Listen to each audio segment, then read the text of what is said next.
एक टाइम पे जब हम इंडिया की फॉरेन पॉलिसी की बात करते थे और उसमें भी स्पेसिफिकली जब यूरोप की बात करते थे तो हमारे दिमाग में मोस्टली यूके आता था। दौर बदला, समय बदला। 2023 में भारत के प्रधानमंत्री नरेंद्र मोदी को फ्रांस की नेशनल डे परेड के चीफ गेस्ट के तौर पर बुलाया गया और 2024 में हमारे रिपब्लिक डे पे फ्रांस के राष्ट्रपति इमानुअल मैक्रोन को चीफ गेस्ट ऑफ ऑनर की तरह बुलाया गया। पिछले 25 वर्षों में 1998 से लेकर 2024 के शुरुआत तक भारत और फ्रांस की जो स्ट्रेटेजिक पार्टनरशिप है वो काफ़ी ज़्यादा फ्लरिश करी है और उसमें defence, environment, plastic pollution, global security, terrorism, money laundering, economy, trade और भी बहुत सारे मसलों के ऊपर काफ़ी डीप पार्टनरशिप हमारी एस्टैब्लिश हो रही है। भारत जो कि इंडो पैसिफिक में अपनी पॉलिसी एस्टैब्लिश करने के बाद यहाँ पर freedom of navigation and overflight की बात करता है। अब इंडिया का फोकस थोड़ा-थोड़ा इधर यूरेशिया और यूरोप की तरफ भी शिफ्ट हो रहा है, जहाँ पर हम सेंट्रल एशिया के देश और यूरोप की अलग-अलग पावर्स के साथ रिलेशंस एस्टैब्लिश करना चाहते हैं, जिससे कि हमारी जो डिप्लोमैटिक ग्रोथ है, वो सब रीजन्स में होनी चाहिए। भले ही वो अफ्रीका हो, नॉर्थ अमेरिका हो, लैटिन अमेरिका, यूरेशियन रीजन हो या फिर साउथ ईस्ट एशिया हो। ऐसे में यूरोप में जो सबसे हमारा क्रेडिबल पार्टनर बन के उभरा है पिछले 25 साल में, वो देश है फ्रांस। फ्रांस जो कि यूरोप का एक काफ़ी विकसित देश है, यूनाइटेड नेशन सिक्योरिटी काउंसिल का परमानेंट मेंबर भी है और उसकी इंडियन ओशन रीजन में काफ़ी सारी ओवरसीज़ टेरिटरीज़ भी हैं। मतलब कि फ्रांस एक ऐसा देश है जो है तो यूरोप में, लेकिन यहाँ पर अफ्रीका के पास रियूनियन आइलैंड और इधर ओशिनिया में फ्रेंच पॉलिनेशिया के नाम से फ्रांस की कई सारी ओवरसीज टेरिटरीज हैं और इसलिए उसका इंडो पैसिफिक एरिया में काफ़ी ज़्यादा इंटरेस्ट है। इस बैकग्राउंड में जो भारत और फ्रांस का रिलेशन है वो एस्टैब्लिश हो रहा है और उसको हम कई सारे पिलर्स में डिवाइड करेंगे। रिसेंटली जब इमानुअल मैक्रोन फ्रांस के राष्ट्रपति भारत के दौरे पर थे, उन्होंने बहुत सारे मसलों पे हमारे प्रधानमंत्री से बात करी और इनको हमने बहुत सारे पिलर्स में डिवाइड करा है। सबसे पहले बात करेंगे शेयर्ड वैल्यूज़ की, स्ट्रेटेजिक पार्टनरशिप क्या है, इंडो पैसिफिक में हम कैसे कोलैबोरेट कर रहे हैं, मल्टीलेटरलिज्म, ग्लोबल इश्यूज़ के ऊपर भारत और फ्रांस ने क्या बात करी, सिक्योरिटी और डिफेंस, राफेल, स्कॉर्पियन के बारे में क्या बात हुई, anti terror cooperation, economic cooperation, free trade agreement, साथ में ब्लू इकोनॉमी और ओशियानिक गवर्नेंस के ऊपर हमने क्या चर्चा करी। साथ में nuclear, space, cyber crimes, solar and science and technology में क्या बातचीत हुई, environment and climate change, COP 28, COP 29, ocean governance के ऊपर जो अलग-अलग कॉन्फ्रेंसेस होने वाली हैं वो, और people centric development including skill development and sports. इन सब मसलों पे रिसेंटली प्रधानमंत्री मोदी ने क्या बात करी इमानुअल मैक्रोन के साथ, पूरी चर्चा करने वाले हैं प्री मेंस और इंटरव्यू के पॉइंट ऑफ व्यू से। ये लेक्चर थोड़ा-सा लंबा रहेगा, वैसे तो इसे शॉर्ट में भी खत्म किया जा सकता है, बट जिस तरीके से यूपीएससी आजकल प्रीलिम्स और मेंस में सवाल पूछने लगा है और जिस डेप्थ में फिलॉसफी बेस्ड क्वेश्चंस एस्से में आने लगे हैं और इंटरव्यू का पैनल के क्वेश्चंस जिस तरीके से कैंडिडेट्स बता रहे हैं, उन सब चीज़ों को ध्यान में रखते हुए मेरे को लगा कि एक कॉम्प्रिहेंसिव लेक्चर आपको प्रोवाइड करना चाहिए इंडिया फ्रांस के ऊपर। तो इंडिया और फ्रांस के जितने भी डॉक्यूमेंट साइन हुए, जितनी भी बातचीत हुई, उसमें से कुछ भी स्किप नहीं होगा और एक-एक पॉइंट मैंने यहाँ पे डिटेल में कवर करा है। तो हर एक पिलर में प्री मेंस इंटरव्यू की क्या लिंकेज रहेगी, वो मैं आपको बताता रहूँगा। लेकिन लेक्चर को पूरा देखेंगे एक बार में ही, सो दैट आपका एक बार में ही जो पूरा इंडिया फ्रांस है वो खत्म हो जाएगा। अगले 1 साल तक आपको इंडिया फ्रांस में कुछ अपडेट करने की ज़रूरत नहीं पड़ेगी। तो सबसे पहले शुरू करते हैं अपने पिलर शेयर्ड वैल्यूज़ के साथ। आपको पता है कि अगर आप किसी के साथ दोस्ती करते हैं, तो हो सकता है कि आपको कोई कॉमन इंटरेस्ट हो, आपका कॉमन म्यूज़िक टेस्ट हो, आपको एक कॉमन रेस्टोरेंट पसंद हो, आप सेम सब्जेक्ट पढ़ते हैं। मतलब कि ऐसा कुछ कॉमन होना चाहिए, ऐसी शेयर्ड वैल्यूज़ होनी चाहिए, तभी आपकी किसी दोस्त के साथ जो मित्रता है, वो ज़्यादा गहरी होती है। ऐसे में भारत और फ्रांस जब बातचीत कर रहे थे 26 जनवरी के प्रोग्राम के दौरान, उस समय पर प्रधानमंत्री नरेंद्र मोदी और इमैनुअल मैक्रोन ने कई सारे शब्दों का प्रयोग करा। अब ये जो वर्ड्स मैं आपको बताने जा रहा हूँ, ये इन्होंने यूज़ करा अपनी बातचीत में, लेकिन हर एक वर्ड का एक अलग मतलब है और उसके ऊपर मेंस में क्वेश्चन बनाया जा सकता है। तो पहले जो हमारी शेयर्ड वैल्यूज़ हैं, उनका क्या मतलब है, मैं आपको हर एक वर्ड वो एक्सप्लेन करने वाला हूँ, जो यूज़ किया गया। दोनों देशों ने बोला कि एक तो हमारे यहाँ डेमोक्रेसी है और हम दोनों ही लोकतांत्रिक देश हैं। ये हमारा एक कॉमन फैक्टर है। साथ में लिबर्टी, इक्वालिटी एंड फ्रेटर्निटी, इन 3 के ऊपर हमारा जो रिलेशन है वो बेस्ड है कहने का मतलब है आपको पता है कि हमारे प्रियम्बल में जो लिबर्टी दी हुई है of thought expression, belief, faith and worship, जो इक्वालिटी दी गई है स्टेटस एंड अपॉर्चुनिटी की, वो हमने फ्रेंच रेवोल्यूशन से ही बोरो करी है। तो इस प्रकार से जो हमारी कॉमन वैल्यूज़ हैं, जो शेयर्ड वैल्यूज़ हैं, वो हमारी साथ में हैं। Also social, economic and political justice, इन सब प्रिंसिपल्स के ऊपर भारत चलता है, भारत का संविधान चलता है और इन्हीं प्रिंसिपल्स के ऊपर फ्रांस भी चलता है। तो क्योंकि हमारी फेयर वैल्यूज़ हैं, डेमोक्रेटिक वैल्यूज़ हैं, free, fair and election regularly होते हैं हमारे यहाँ, तो ऐसे में हमारा जो रिलेशन है फ्रांस के साथ वो इन शेयर्ड वैल्यूज़ के ऊपर बेस्ड है। लेकिन इससे आगे बढ़ के इंडिया और फ्रांस जो हैं, वो सॉवरेंटी और स्ट्रेटेजिक ऑटोनॉमी में बिलीव करते हैं। मतलब कि हम किसी दूसरे देश की गुलामी नहीं करेंगे, हम अपने खुद के इंडिपेंडेंट डिसीजंस लेंगे और हम किसी भी दूसरे देश को अंधाधुंध फॉलो नहीं करेंगे। ये स्टेटमेंट इस कॉन्टेक्स्ट में बोली गई कि आपको पता है इंडिया शुरू से ही नॉन अलाइन्ड रहा है और अभी मल्टी अलाइनमेंट की हम पॉलिसी फॉलो करते हैं, जिसके तहत हम किसी भी मिलिट्री अलायंस या ग्रुप का पार्ट नहीं है, भले ही वो यूएस का नेटो हो या फिर रशिया के अपने अलग अलायंसेस हों। हम किसी भी ग्रुप का पार्ट नहीं है और हम एक इंडिपेंडेंट फॉरेन पॉलिसी फॉलो करने में बिलीव करते हैं। ऐसे में इंडिया हमेशा से ही वो ही करता आया है जो उसके नेशनल इंटरेस्ट में रहा है। लेकिन फ्रांस एक ऐसा देश है जो नेटो का शुरू से हिस्सा रहा है और यूएस द्वारा डोमिनेटेड उस ग्रुप में जो यूएस बोलता है वही होता है।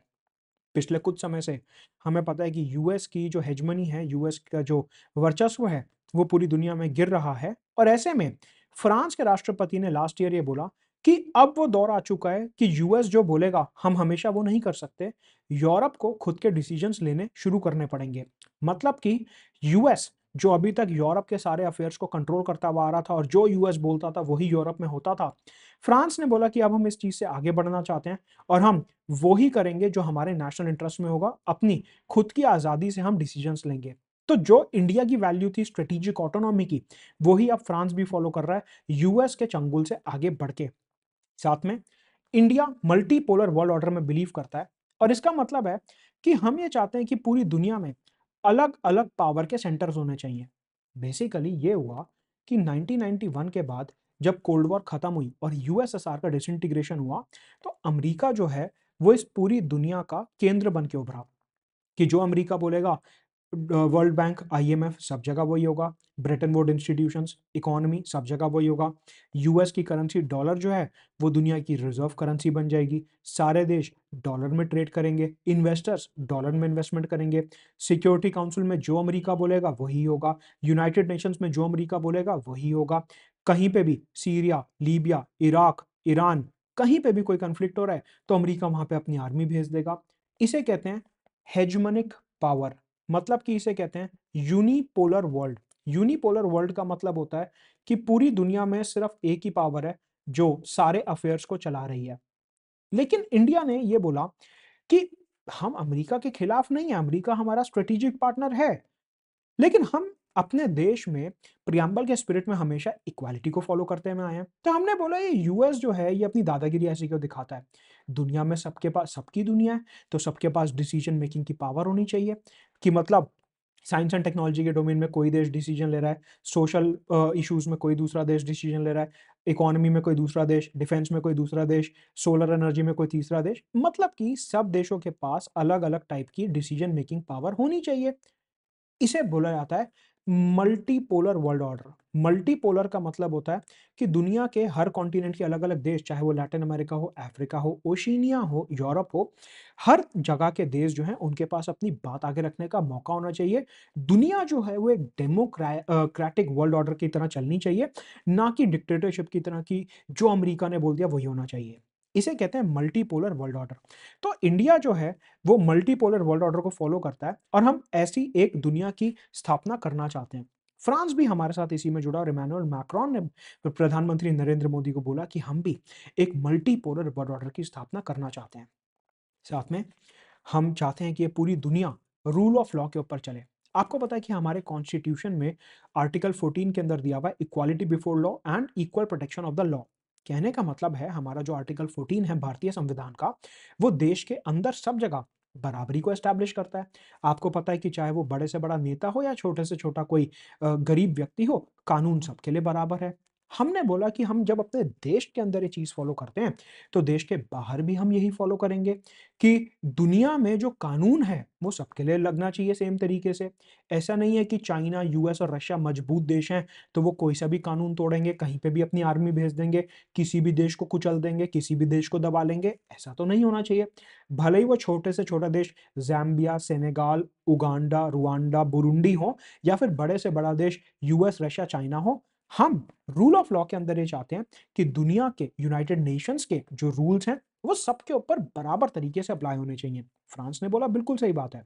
अब आप ये समझिए कि इन वर्ड्स का जो मैं आपको मतलब बता रहा हूं, अगर आपसे पूछा जाता है कि आज की तारीख में हमारी फॉरेन पॉलिसी की क्या वैल्यूज हैं या फिर आज की तारीख में बदलते दौर में भारत की विदेश नीति में किस प्रकार से बदलाव आया है, या फिर आपसे इंडिया फ्रांस के ऊपर एक स्पेसिफिक क्वेश्चन पूछा जाता है कि इंडिया फ्रांस जो है पिछले 10 सालों में उनकी दोस्ती जो है वो बहुत गहरी हुई है, क्रिटिकली एनालाइज, तो ये सारे के सारे पॉइंट्स और वर्ड्स जो मैं आपको बता रहा हूँ, इससे आप अपने मेंस के आंसर के इंट्रोडक्शन को शुरू कर सकते हैं और इन्हीं पॉइंट्स को आप एस्से में भी इस्तेमाल कर सकते हैं। आपको पता है कि फिलॉसफी बेस्ड स्टेटमेंट्स आती हैं जिनके काफ़ी ब्रॉड मीनिंग्स होते हैं। तो ऐसे में जब आप एस्से में इंटरनेशनल रिलेशंस के एग्जांपल्स को मेंशन करोगे, तो आप इन वर्ड्स को वहाँ पे मेंशन कर सकते हैं। सिमिलरली आपको पता है कि 1945 में यूनाइटेड नेशंस बना था और यूनाइटेड नेशंस में एक चार्टर है। जैसे अपना कॉन्स्टिट्यूशन में प्रियम्बल होता है ना, कि प्रियम्बल जो है वो की है कॉन्स्टिट्यूशन की, समरी है कॉन्स्टिट्यूशन की, वैसे ही यूनाइटेड नेशंस के जो सारे रूल्स और डॉक्यूमेंट्स हैं, उनकी समरी है यूनाइटेड नेशंस का चार्टर। तो उसमें यही सब लिखा हुआ है कि इंटरनेशनल पीस, सिक्योरिटी और ये सब होना चाहिए। तो हमने बोला कि हम यूएन चार्टर को स्ट्रिक्टली फॉलो करना चाहते हैं। फ्रांस ने बोला हमारी भी यही वैल्यू है। फिर आता है रिन्यूड मल्टीलेटरलिज्म।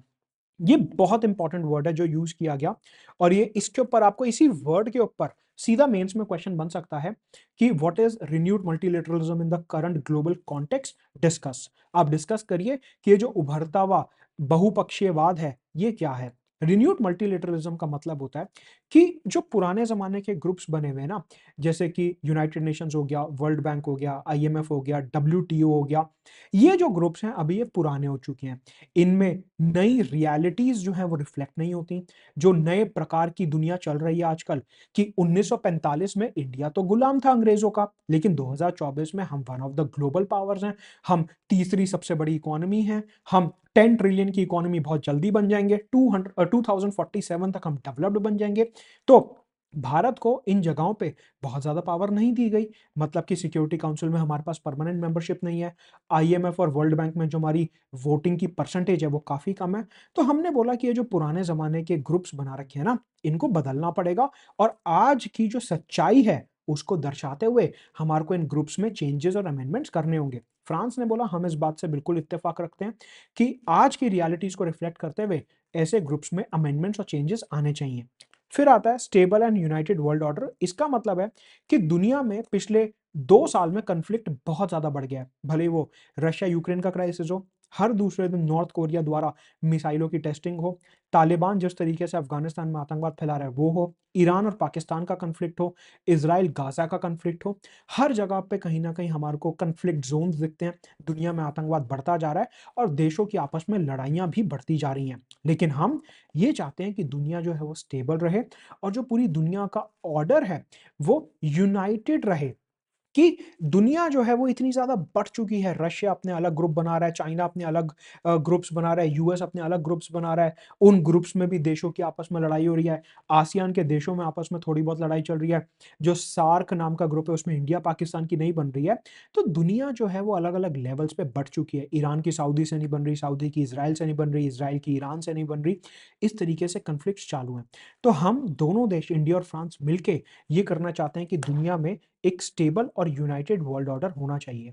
तो ये हैं शेयर्ड वैल्यूज। जब भी आपको इंडिया की फॉरेन पॉलिसी के ऊपर क्वेश्चन आएगा या फिर आपको इंडिया फ्रांस के ऊपर क्वेश्चन आएगा, दोनों में ही आप ये सारे पॉइंट्स लिख सकते हो। तो यहां से हमने एक तीर से दो निशाने मारते हुए जो दो मेंस के प्रोबेबल क्वेश्चंस हैं उनको कवर करने की कोशिश करी है। अब आते हैं स्ट्रेटेजिक पार्टनरशिप पे, अपना दूसरा पिलर, जो कि 1998 में साइन की गई थी। स्ट्रेटेजिक पार्टनरशिप का मतलब होता है कि बहुत पक्के दोस्त हैं और हर डोमेन में बात करेंगे। अगर आप ये सुनते हैं कि हम किसी देश के स्ट्रेटेजिक पार्टनर हैं, तो उसका मतलब ये होता है कि हम अलग-अलग डोमेन्स और अलग-अलग एरियाज़ में बात करेंगे, जैसे कि economy, climate change, science and tech, solar, wind energy etcetera. Strategic partnership, ठीक है? इस स्ट्रेटेजिक पार्टनरशिप के अंदर इंडिया और फ्रांस ने एक रोड मैप साइन करा, जिसे कहते हैं होराइजन 2047 रोड मैप, कि मतलब आज से 23 साल के बाद, अभी हम 2024 में हैं, 2047 तक 23 साल के बाद इंडिया फ्रांस रिलेशंस को हमारे को कहां तक लेके जाना है और किस लेवल पे हमारे को अपनी दोस्ती बढ़ानी है, उसका एक रोड मैप डॉक्यूमेंट अडॉप्ट किया गया। आज की तारीख में इंडिया फ्रांस की जितनी भी बातचीत होती है, जितना भी रिलेशन है, वो सब इसी रोड मैप के अंदर तय होता है। इस रोड मैप में प्रधानमंत्री मोदी और इमैनुअल मैक्रोन ने 3 मेजर पिलर्स के ऊपर बात करी। उन्होंने बोला कि जितने भी इनिशिएटिव्स हैं हमारे, उनको हम 3 पिलर्स में डिवाइड करेंगे। एक, partnership for piece and prosperity, कि पूरी दुनिया में हमारे को इकोनॉमिक डेवलपमेंट लानी है, शांति लानी है। Partnership for planet, climate change को रोकना है। एंड पार्टनरशिप फॉर पीपल, लोगों के skill development, health, education, sports वगैरह के बारे में हमारे को बातें करनी है। तो आगे आने वाले लेक्चर में हम जितने भी इनिशिएटिव्स के बारे में बात करने वाले हैं, वो रोड मैप के इन 3 पिलर्स के अंदर क्लासिफाई हो सकते हैं। साथ में इस स्ट्रेटेजिक पार्टनरशिप के अंदर बोला कि हमारे को अपनी बाइलेटरल और मल्टीलेटरल एंगेजमेंट को प्रमोट करना है। इसका मतलब ये होता है कि हम फ्रांस के साथ वन टू वन बातचीत तो करेंगे, जैसे कभी प्रधानमंत्री फ्रांस चले गए, कभी इमैनुअल मैक्रोन इंडिया आ गए, इसे कहते हैं बाइलेटरल रिलेशन, द्विपक्षीय वार्तालाप, कि वन टू वन हमारी बातचीत चल रही है। लेकिन इसके अलावा हम मल्टीलेटरलिज्म में भी कोलैबोरेट करेंगे, मल्टीलेटरल ग्रुप्स में भी हम कोलैबोरेट करेंगे। मल्टीलेटरल ग्रुप्स का मतलब होता है जैसे यूनाइटेड नेशंस, G20, जो ऐसे अलग-अलग टाइप के ग्रुप्स होते हैं, उनमें भी इंडिया और फ्रांस कोलैबोरेट करेंगे। तो देखिए, स्ट्रेटेजिक पार्टनरशिप का मतलब होता है कि आप कहीं पे भी अगर मिल रहे हो, तो बहुत अच्छे से कोलैबोरेट कर रहे हो, भले ही वन टू वन या फिर किसी ग्रुप के अंडर। ऑल्सो अपनी बातचीत को आगे बढ़ाने के लिए और ग्लोबल इश्यूज के ऊपर अच्छे से चर्चा करने के लिए हमने एक स्पेशल मैकेनिज्म बनाया है, जिसे कहते हैं comprehensive dialogue on global issues. आपने देखा होगा कि क्या होता है, आपके सब फैमिली मेंबर से बात हो रही है, लेकिन आपका कोई ट्रिप बन रहा है। अब उस ट्रिप के लिए आपने क्या करा कि चलो चलो एक व्हाट्सएप ग्रुप बना देते हैं अलग से, वहां पे ना सिर्फ ट्रिप की ही बात करेंगे। वैसे ही प्रधानमंत्री और इमैनुअल मैक्रोन ने अपना एक खुद का व्हाट्सएप ग्रुप बना दिया, जिसको नाम दिया comprehensive dialogue on global issues, कि उस ग्रुप के अंदर हम सिर्फ और सिर्फ दुनिया में होने वाली बातें, Russia Ukraine crisis, Israel Gaza crisis, Iran Pakistan crisis, north Korea crisis, Myanmar crisis, China का राइज इन साउथ चाइना सी, इस तरीके से जो ग्लोबल मसले हैं उनके बारे में बात करेंगे। ये जो है हमारे को दुनिया के अलग अलग मसलों पे और ज्यादा क्लोज लेके आएगा कि हम वहां पे चर्चा कर पाएंगे। ऑल्सो इसी स्ट्रेटेजिक पार्टनरशिप के अंदर हमने घोषित करा कि 2026 जो है वो India France year of innovation होने वाला है, कि हम 2026 को ऐसे मार्क करेंगे कि पिछले 10 साल में इंडिया फ्रांस की साइंस एंड टेक्नोलॉजी के डोमेन में बहुत ही जबरदस्त डेवलपमेंट हुई है। ऐसे में उसको मार्क करते हुए, उस साल को सेलिब्रेट करते हुए, हम उस ईयर में 2026 में अपनी इनोवेशन में बहुत ज्यादा पार्टनरशिप प्रमोट करने वाले हैं। तो ये बैकग्राउंड है हमारा इंडिया फ्रांस का, कि कैसे हमारी वैल्यू शेयर्ड है, हमारी स्ट्रेटेजिक पार्टनरशिप है, उनमें हम किन पिलर्स के ऊपर बातचीत कर रहे हैं, ये हमने यहाँ पे अभी तक देखा। अब आते हैं सबसे पहले अपने तीसरे पिलर पे, that is Indo Pacific region. ये है पूरा इंडो पैसिफिक, मतलब कि एक ऐसे एरिया जहां पे इंडियन ओशन और पैसिफिक ओशन मिलते हैं, इंडो पैसिफिक एरिया। वैसे देखा जाए तो ये रहा इंडिया और ये रहा फ्रांस। फ्रांस बहुत दूर है इंडो पैसिफिक से। आप देखिए कि अगर ये इंडो पैसिफिक एरिया है तो फ्रांस वहां से बहुत दूर है। ये जो आप इधर रेड एरो देख रहे हैं, ये है रीयूनियन आइलैंड। रीयूनियन आइलैंड जो है ये फ्रांस का है, मतलब फ्रांस की अथॉरिटी यहाँ पे चलती है। और इधर की तरफ यहाँ पे एक ग्रुप ऑफ आइलैंड है जिसको कहते हैं फ्रेंच पॉलिनीशिया। ये हो गया फ्रेंच पॉलिनीशिया, जो कि पैसिफिक ओशन में है। और यहाँ पे है रीयूनियन आइलैंड, जो कि इंडियन ओशन में है। तो आप ये देखिए कि फ्रांस का जो इंटरेस्ट है वो इंडियन ओशन में भी है और वो पैसिफिक ओशन में भी है, क्योंकि फ्रांस की टेरिटरीज जो हैं वो इन दोनों ओशंस में है। तो अब क्योंकि फ्रांस दूर है लेकिन फिर भी उसका इंटरेस्ट इस एरिया में है, बिकॉज ऑफ दीज आइलैंड्स। और इंडिया की तो पूरी की पूरी कोस्ट लाइन ही इस एरिया में लाई करती है। आपको साथ में ये भी पता है कि इंडो पैसिफिक एरिया में चाइना का जो राइज है वो काफ़ी तेज़ी से हो रहा है। चाइना कहता है कि पूरा साउथ चाइना सी जो है वो मेरा है। चाइना ने इधर मालदीव्स में, श्रीलंका में, इधर ईरान में, पाकिस्तान में, यहाँ पे कीनिया में, इधर जिबाउटी में अपने अलग-अलग मिलिट्री बेसेस बनाए हैं और चाइना अपनी प्रेजेंस को इस पूरे एरिया में इंक्रीज कर रहा है। अब अगर चाइना अपनी प्रेजेंस को इस पूरे एरिया में इंक्रीज करेगा, तो उससे भारत के जो शिप्स हैं, हमारे जो अलग-अलग ट्रेड कार्गो के शिप्स हैं, बिज़नेस के शिप्स हैं, उनको निकलने में प्रॉब्लम होगी। कभी भी चाइना की नेवी जो है हमारे शिप्स को रोक सकती है। ऐसे में हम ये चाहते हैं कि इंडो पैसिफिक एरिया जो है ये फ्री बने, कि जिसको जहां जाना है जाए, कोई देश रोक टोक ना लगाए। लेकिन चाइना की हरकतें जिस तरीके से यहाँ पे बढ़ रही हैं वो रोक लगा सकते हैं और इसे कहा जाता है एक्सपेंशनिज्म।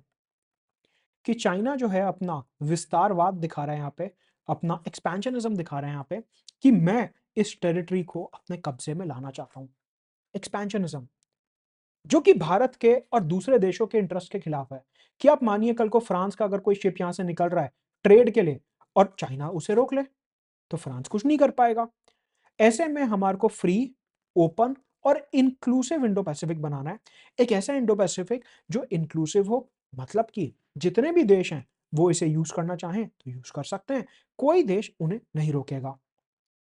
ऐसे में चाइना का यहाँ पे वियतनाम के साथ, फिलीपाइंस के साथ कन्फ्लिक्ट चालू है। फिलीपाइंस और वियतनाम कहते हैं कि साउथ चाइना सी हमारा भी है, चाइना कहता है सिर्फ मेरा है। यहाँ पे चाइना अलग-अलग आइलैंड्स के ऊपर बेल्ट एंड रोड इनिशिएटिव के अंदर कब्जा करता जा रहा है। इसकी वजह से कन्फ्लिक्ट बढ़ रहे हैं और यहाँ की सिक्योरिटी और पीस जो है वो खतरे में है। इसी के साथ आपने रिसेंटली देखा कि यमन के जो हूती रिबल्स हैं, उन्होंने यहाँ रेड सी एरिया में अलग-अलग शिप्स के ऊपर अटैक शुरू करा। कि मतलब इंडो पैसिफिक में एक फैक्टर तो चाइना का था कि चाइना अपना एक्सपेंशनिज्म, अपना विस्तारवाद दिखा रहा है, एक फैक्टर वो था। दूसरा फैक्टर जो अभी उभर के आया वो है यमन के हूतीज जो इधर रेड सी एरिया में अपने शिप्स के ऊपर, कमर्शियल शिप्स के ऊपर अटैक कर रहे हैं, जिसकी वजह से हमारे ऑयल, गैस और दूसरी कमोडिटीज का जो ट्रेड है वो इंपैक्ट हो रहा है।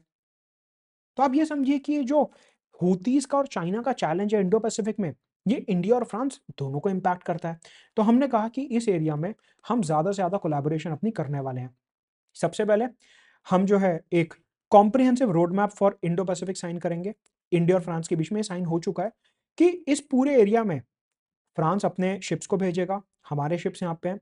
हम एक दूसरे के साथ इंफॉर्मेशन शेयरिंग करेंगे, एक दूसरे को बताएंगे कि क्या चल रहा है, सिक्योरिटी कोलैबोरेशन करेंगे और अपनी जो नेवी एक्सरसाइजेज होती हैं वो करेंगे। ओवरऑल डेवलपमेंट और सिक्योरिटी को प्रमोट करने के लिए इस एरिया में हम कोलैबोरेट करेंगे और यहाँ की जो सी लेन्स ऑफ कम्युनिकेशन है उनको सेफगार्ड करेंगे। सी लेन्स ऑफ कम्युनिकेशन का मतलब होता है कि जो रास्ता शिप्स फॉलो करते हैं एक जगह से दूसरी जगह जाने के लिए, उन्हें कहते हैं सी लेन्स।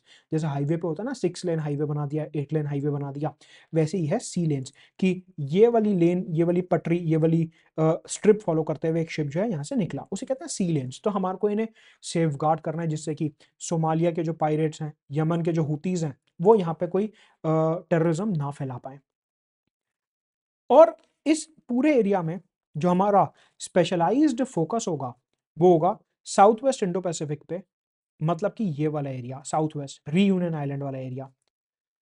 इंडिया और फ्रांस ने बोला कि इधर ये जो रीयूनियन आइलैंड वाला एरिया है यहाँ पे हम जॉइंट सर्वेलेंस करेंगे और आपस में सर्वेस करेंगे, अपने शिप्स को बुला के इधर देखेंगे कि कोई आतंकवादी, चाइना का शिप, कोई चोर, कोई उग्रवादी वो तो नहीं घूम रहा। तो इस एरिया में सिक्योरिटी और फ्रीडम को प्रमोट करने के लिए इंडिया और फ्रांस इधर कोलैबोरेट करेंगे। अगला पिलर है अपना रिफॉर्म्ड मल्टीलेटरलिज्म।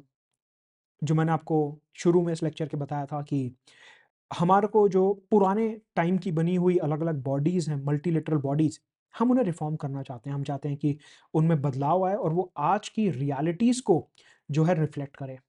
उसमें सबसे पहला नाम आता है यूनाइटेड नेशंस सिक्योरिटी काउंसिल का। आप ये समझिए कि जब भी भारत कोई भी मसला उठाता है सिक्योरिटी काउंसिल में पाकिस्तान के आतंकवादियों को लेके, चाइना हमेशा उसे वीटो कर देता है और कहता है कि नहीं, नहीं, नहीं, पाकिस्तान कोई आतंकवाद नहीं फैला रहा। कभी यूएस के खिलाफ कोई रेज़ोल्यूशन आता है कि उसने इराक में क्या करा, अफ़गानिस्तान में क्या करा और यूएस उसके लिए ज़िम्मेदार है, तो यूएस उसे वीटो कर देता है। अभी रिसेंटली इसराइल और गाज़ा में लड़ाई हो रही है, तो इसराइल के खिलाफ कई बार रेज़ोल्यूशन आया कि इसराइल इसका ज़िम्मेदार है और उसने लाखों लोगों को गाज़ा और पैलेस्टाइन में मारा है, तो यूएस उसे वीटो कर देता है। बेसिकली इधर क्या हो रहा है कि ये सब देश जो हैं जिनके पास वीटो पावर है, ये अपना-अपना राजनीतिकरण कर रहे हैं, that is politicisation of United Nations. United Nations का जो संगठन हुआ था, वो एक्चुअल में दुनिया में ग्लोबल सिक्योरिटी और ग्लोबल गुड गवर्नेंस लाने के लिए हुआ था। आप ये समझिए कि सेकंड वर्ल्ड वॉर के बाद 1945 के बाद हमारे को लगा कि हम एक ऐसी बॉडी बना देते हैं जिससे थर्ड वर्ल्ड वॉर दोबारा कभी ना हो। लेकिन आज कॉन्फ्लिक्ट्स बढ़ते जा रहे हैं, देशों में डिवीजन्स बढ़ते जा रहे हैं। चाइना जो है इंडिया की टेरिटरी में घुसता जा रहा है। पाकिस्तान जो है उसको कश्मीर चाहिए। ईरान पाकिस्तान का कॉन्फ्लिक्ट चल रहा है। नॉर्थ कोरिया जापान और साउथ कोरिया पे कब्जा करना चाहता है। यूएस कभी भी अफगानिस्तान, सीरिया में घुस जाता है। रशिया यूक्रेन में और उधर जो कॉन्फ्लिक्ट चल रहे हैं सारे के सारे अफ्रीका में, इधर लीबिया, सहारा, सब सहारा रीजन में और उधर अलग-अलग टेरर ऑर्गेनाइजेशंस, इनको किसी को भी रोकने में सिक्योरिटी काउंसिल सफल नहीं हुआ है। आपका नाम सिक्योरिटी काउंसिल है और आपका काम है कि आप दुनिया में शांति बहाली लाएँ और दुनिया को सिक्योर रखें। लेकिन सबसे ज़्यादा कॉन्फ्लिक्ट्स तो आप ही लोगों की वजह से हो रहे हैं। तो ऐसे में सिक्योरिटी काउंसिल में जो देशों को वीटो पावर दी गई है और उसका गलत प्रयोग हो रहा है अपने पॉलिटिसाइज़ेशन के लिए, ये गलत है, ये रुकना चाहिए। ऑल्सो इंडिया जैसे देश जो उभरती हुई पावर्स हैं और one of the biggest powers of the world हैं, हम जैसे देशों को वहाँ पे कोई जगह नहीं दी गई है, जो कि गलत है। सिक्योरिटी काउंसिल के 5 परमानेंट मेंबर्स में साउथ अमेरिका और अफ्रीका से एक भी देश नहीं है। तो ऐसे में इन बॉडीज़ के ऊपर एक क्वेश्चन मार्क उठता है कि आपने जो दुनिया के 5 देशों को इतनी एक्सेसिव पावर दे रखी है और वीटो पावर दे रखी है, ये कितना जायज़ है? तो हमने ये बात करी इंडिया और फ्रांस ने कि हमारे को सिक्योरिटी काउंसिल को रिफॉर्म करना होगा और टेक्स्ट बेस्ड नेगोशिएशंस करने होंगे। मतलब कि प्रधानमंत्री ने यहाँ पे साफ बोला कि देखो, हवा में बात नहीं करनी, जो भी बातचीत होगी वो लिखा-पढ़ी में कागज़ों के थ्रू होनी चाहिए, लीगली बाइंडिंग तरीके से होनी चाहिए। फ्रांस ने बोला कि हम आपकी परमानेंट मेंबरशिप को सपोर्ट करते हैं और हम इस बात से इत्तेफाक रखते हैं, we agree to this point that veto power is being misused in the security council. तो आप समझिए कि उसका नाम सिक्योरिटी काउंसिल है, उसको दुनिया की सिक्योरिटी का ठेका दिया गया था 1945 में और सबसे ज़्यादा इंस्टेबिलिटी यही देश मचा रहे हैं। तो इसलिए हमारे को मल्टीलेटरल इंस्टीट्यूशंस में रिफॉर्म करने की सख्त ज़रूरत है। साथ में जो ब्रेटन वुड इंस्टीट्यूशंस बोले जाते हैं फेमसली, वर्ल्ड बैंक और आईएमएफ, इनका बेसिकली काम था दुनिया में डेवलपमेंट को प्रमोट करना और दुनिया में ट्रेड और अलग-अलग इंफ्रास्ट्रक्चर, क्लाइमेट चेंज, इन सब चीज़ों के ऊपर काम करना। यूएस और यूके टाइप देशों की इधर सबसे ज़्यादा वोटिंग पावर है। वोटिंग पावर का मतलब होता है कि जो वो कहेंगे वही होगा, क्योंकि यहाँ पे सबसे ज़्यादा फंडिंग वही देश देते हैं और पहले 1945 के बाद जब ये सब इंस्टीट्यूशंस बने थे, उस टाइम पे यूएस, यूके, फ्रांस ये सब काफ़ी पावरफुल हुआ करते थे। इंडिया, चाइना जैसे देशों की यहाँ पे बहुत ज़्यादा वैल्यू नहीं है। इसका मतलब आज की जो रियलिटीज़ हैं, वो इन ग्रुप्स में रिफ्लेक्ट नहीं होती। ऑल्सो वर्ल्ड बैंक और आईएमएफ का ये हिसाब है कि ये लीस्ट डेवलप्ड कंट्रीज़ और डेवलपिंग कंट्रीज़ को आसानी से लोन नहीं देते। अगर अफ्रीका का कोई देश, साउथ ईस्ट एशिया का कोई देश लोन चाहता है, पैसा चाहता है, तो ये देश यूएस से पूछे बिना आसानी से पैसा देंगे नहीं। आपका काम है दुनिया में ग्रोथ को प्रमोट करना, तो फिर आप सिर्फ वेस्टर्न वर्ल्ड में डेवलपमेंट क्यों प्रमोट कर रहे हो? आपको तो पूरी दुनिया में बराबरी से डेवलपमेंट प्रमोट करनी चाहिए। तो हमने ये बोला कि ये इन इंस्टीट्यूशंस को भी हमारे को रिफॉर्म करना है, ये भी अब पुराने ज़माने के हो चुके हैं। रिफॉर्म्ड मल्टीलेटरलिज्म के अंदर एक बात हुई और यहाँ पे प्रधानमंत्री और इमैनुअल मैक्रोन ने एक वर्ड यूज़ करा, जिसे कहते हैं लाइक माइंडेड कंट्रीज़। सवाल उठता है कि ये लाइक माइंडेड कंट्रीज़ का क्या मतलब है? उन्होंने बोला कि देखिए, हम जैसी सोच रखते हैं डेमोक्रेसी की, freedom of navigation and overflight की, आतंकवाद नहीं होना चाहिए, लिबरलिज़्म होना चाहिए, इक्वालिटी होनी चाहिए, ये जो सारी बातें हैं, हम चाहते हैं कि दूसरे देशों के साथ भी हम कोलैबोरेशन करें, जो हमारे ऐसी वैल्यूज़ रखते हों। तो यहाँ पे दोनों देशों ने बोला कि ऑस्ट्रेलिया और यूएई ऐसे देश हैं, जो हमारे ऐसी वैल्यूज़ रखते हैं सिक्योरिटी की, इकोनॉमी की, ट्रेड की, साइंस एंड टेक की, तो क्यों ना हम इनके साथ छोटे-छोटे ग्रुप्स बनाएँ कि इंडिया, फ्रांस, ऑस्ट्रेलिया और इंडिया, फ्रांस, यूएई साथ में मिलके अपना कोलैबोरेशन कर रहे हैं और ओवरऑल जो रिलेशन है उसको आगे ले जा रहे हैं। तो इन्होंने बोला कि ये जो बड़े-बड़े ग्रुप्स हैं ना, जैसे यूनाइटेड नेशंस हो गया, जी20 हो गया, वर्ल्ड बैंक, आईएमएफ हो गया, इनके अलावा हमारे को छोटे-छोटे प्रोडक्टिव ग्रुप्स बनाने चाहिए, जिससे कि फास्ट ट्रैक तरीके से इनमें काम हो सके। अगर यूनाइटेड नेशंस में आपको कोई काम करना है, तो वहाँ पे तो आपको सारे देशों का अप्रूवल चाहिए होगा पहले, बातचीत होगी, चर्चा होगी। सिक्योरिटी काउंसिल में कुछ करवाना है, तो उधर वो वीटो लेके बैठे हैं। वर्ल्ड बैंक, आईएमएफ में कुछ करना है, तो उधर यूएस की सबसे ज़्यादा वोटिंग पावर है। तो ऐसे में जो बड़े-बड़े ग्रुप्स हैं, यहाँ पे हर काम होने में बहुत ज़्यादा समय लगता है। इसलिए हमें छोटे ग्रुप्स बनाने पे भी फोकस करना चाहिए, ऐसा यहाँ पे बात की गई। ऑल्सो क्योंकि हम बात कर रहे हैं अपने पिलर की रिफॉर्म्ड मल्टीलेटरलिज्म की, कि आज के ज़माने की बहुपक्षीय वार्तालाप कैसे होती है, तो यहाँ पे फ्रांस के राष्ट्रपति इमैनुअल मैक्रोन ने बोला कि सबसे पहले भारत ने जो G20 समिट ऑर्गेनाइज करा था, one earth one family one future, ये न्यू दिल्ली डिक्लेरेशन जो यहाँ पे साइन किया गया था, वो बहुत अच्छा था। एंड इसमें क्या हुआ कि इंडिया ने यहाँ पे साउथ साउथ कोलैबोरेशन के ऊपर काफी ज्यादा फोकस किया। बेसिकली जो अपनी दुनिया है वो दो हिस्सों में बटी हुई है, north world and south world. समझिए आप, नॉर्थ वर्ल्ड वो वर्ल्ड है जो कि डेवलप्ड है, जैसे कि यूएस हो गया, यूरोप हो गया, कनाडा हो गया, ये सब। साउथ वर्ल्ड वो वर्ल्ड है जो या तो डेवलपिंग है या लीस्ट डेवलप्ड है, जैसे Latin America, Africa, south East Asia, ये वाला वर्ल्ड। इन एरियाज के बीच में हमें काफी ज्यादा इनइक्वालिटीज देखने को मिलती हैं। इनइक्वालिटीज इन द सेंस कि नॉर्थ वर्ल्ड जो है ये तो डेवलप्ड होता जा रहा है, और जो साउथ वर्ल्ड है वो अभी भी पिछड़ा हुआ है। तो इनके बीच में जो इनइक्वालिटीज हैं वो काफी ज्यादा हो रही हैं। ऐसे में इंडिया ने ये बोला कि G20 के माध्यम से ये जो नॉर्थ साउथ की इनइक्वालिटीज हैं हम इन्हें खत्म करना चाहते हैं, और हम साउथ साउथ कोलैबोरेशन के बाद साउथ वर्ल्ड की आवाज बनना चाहते हैं। G20 समिट से पहले इंडिया ने Africa, Latin America, island states, Maldives, Mauritius और ये सब जो छोटे छोटे देश हैं इनके साथ काफी ज्यादा बातचीत करी, इनके साथ काफी ज्यादा डिस्कशंस करे, और फिर इनकी जो बातें थी वो G20 में बड़े यूरोपियन यूनियन के देश और अमेरिका जैसे देशों के सामने रखा कि देखिए साउथ वर्ल्ड को ये प्रॉब्लम आ रही है, हमारे को इनकी प्रॉब्लम सॉल्व करनी पड़ेगी। ऑल्सो प्रधानमंत्री ने बोला कि अफ्रीका की आवाज को आज की तारीख में आप निगलेक्ट नहीं कर सकते। अफ्रीका के जो 54-55 देश हैं ये one of the fastest growing areas of the world हैं, और इनको निगलेक्ट करना ठीक नहीं है। ऐसे में हमारे को G20 में अफ्रीकन यूनियन को जगह देनी चाहिए, और प्रधानमंत्री नरेंद्र मोदी और भारत के कहने पे अफ्रीकन यूनियन को G20 समिट में इंक्लूड किया गया। तो मतलब कि ये जो मुहिम है कि जो लीस्ट डेवलप्ड कंट्रीज हैं, पिछड़ी हुई कंट्रीज हैं, छोटी कंट्रीज हैं, कम जीडीपी वाली कंट्रीज हैं, छोटी मिलिट्री वाली कंट्रीज हैं, जो पिछड़ी हुई रही हैं, जहां पे साइंस एंड टेक्नोलॉजी बहुत ज्यादा नहीं है, उन देशों को भी हम G20 में लाना चाहते हैं, जिससे कि वो अपनी बात को नॉर्थ डेवलप्ड वर्ल्ड के आगे रख सकें, और नॉर्थ और साउथ के बीच में जो डेवलपमेंट का गैप है उसे कम किया जा सके।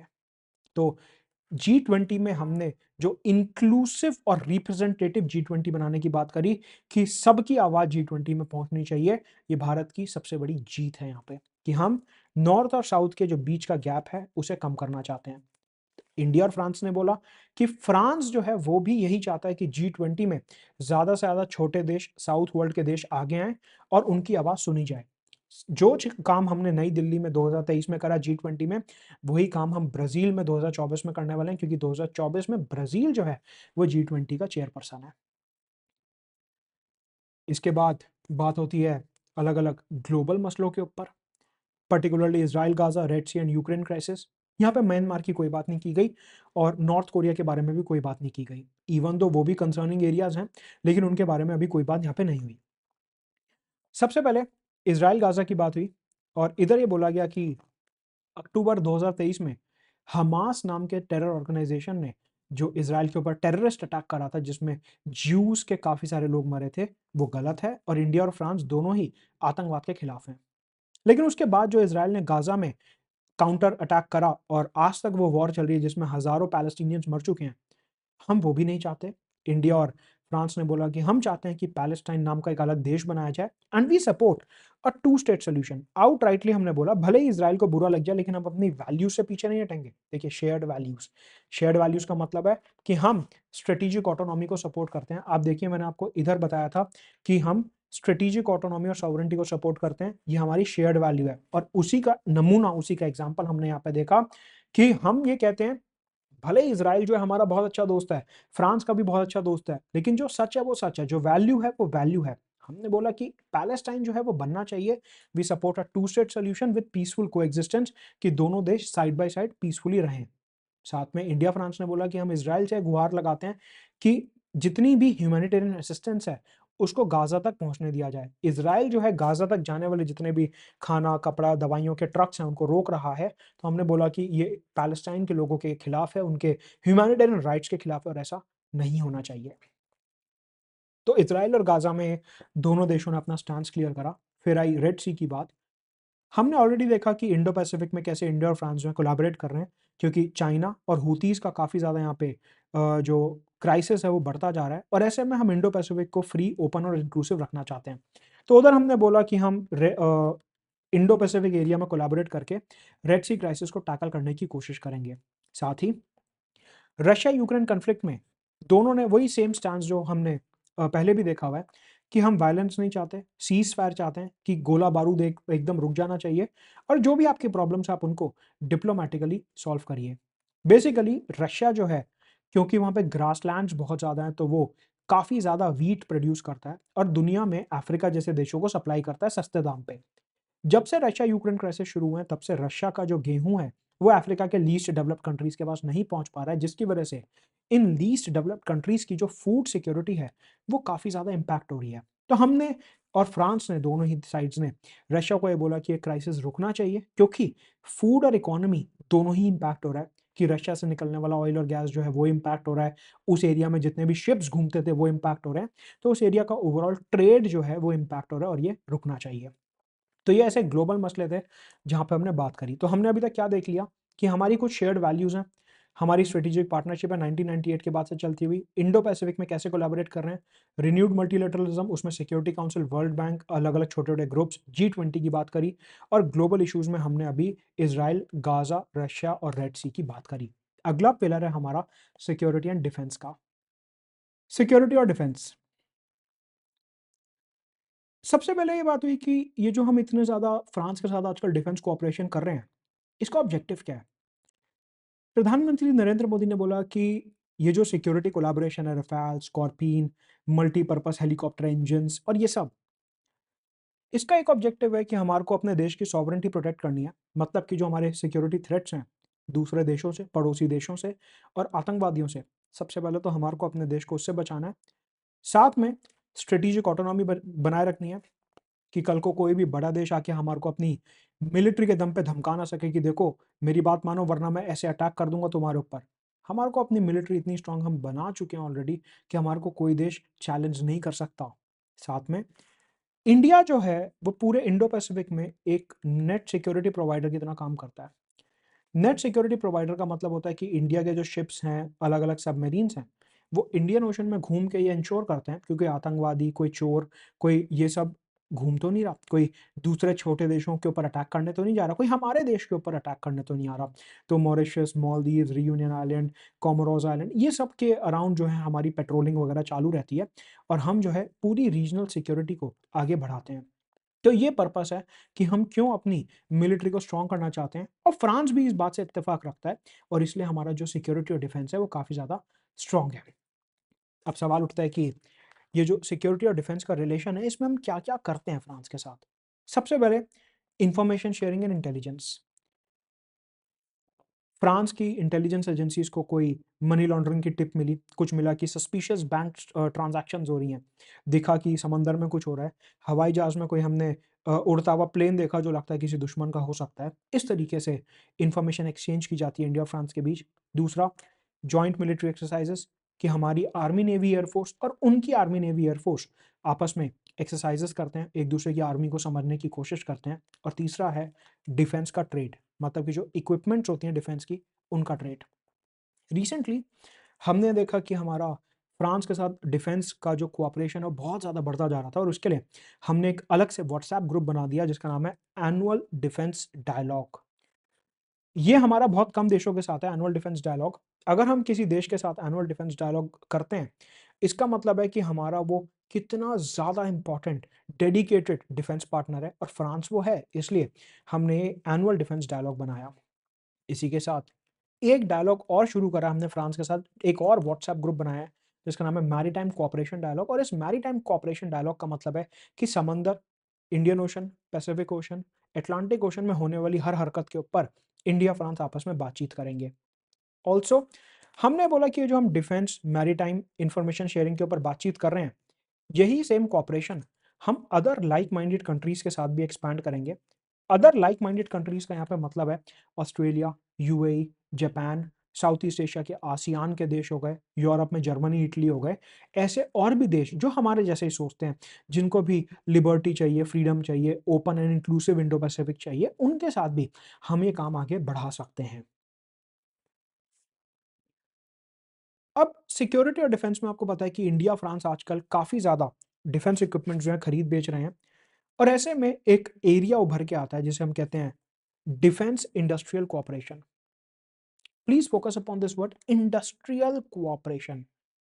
सिर्फ इक्विपमेंट कोऑपरेशन नहीं है, सिर्फ इक्विपमेंट बेस्ड कोऑपरेशन नहीं है, सिर्फ ऐसा कोऑपरेशन नहीं है कि हाँ हेलीकॉप्टर और हवाई जहाज खरीद बेच लो, नहीं।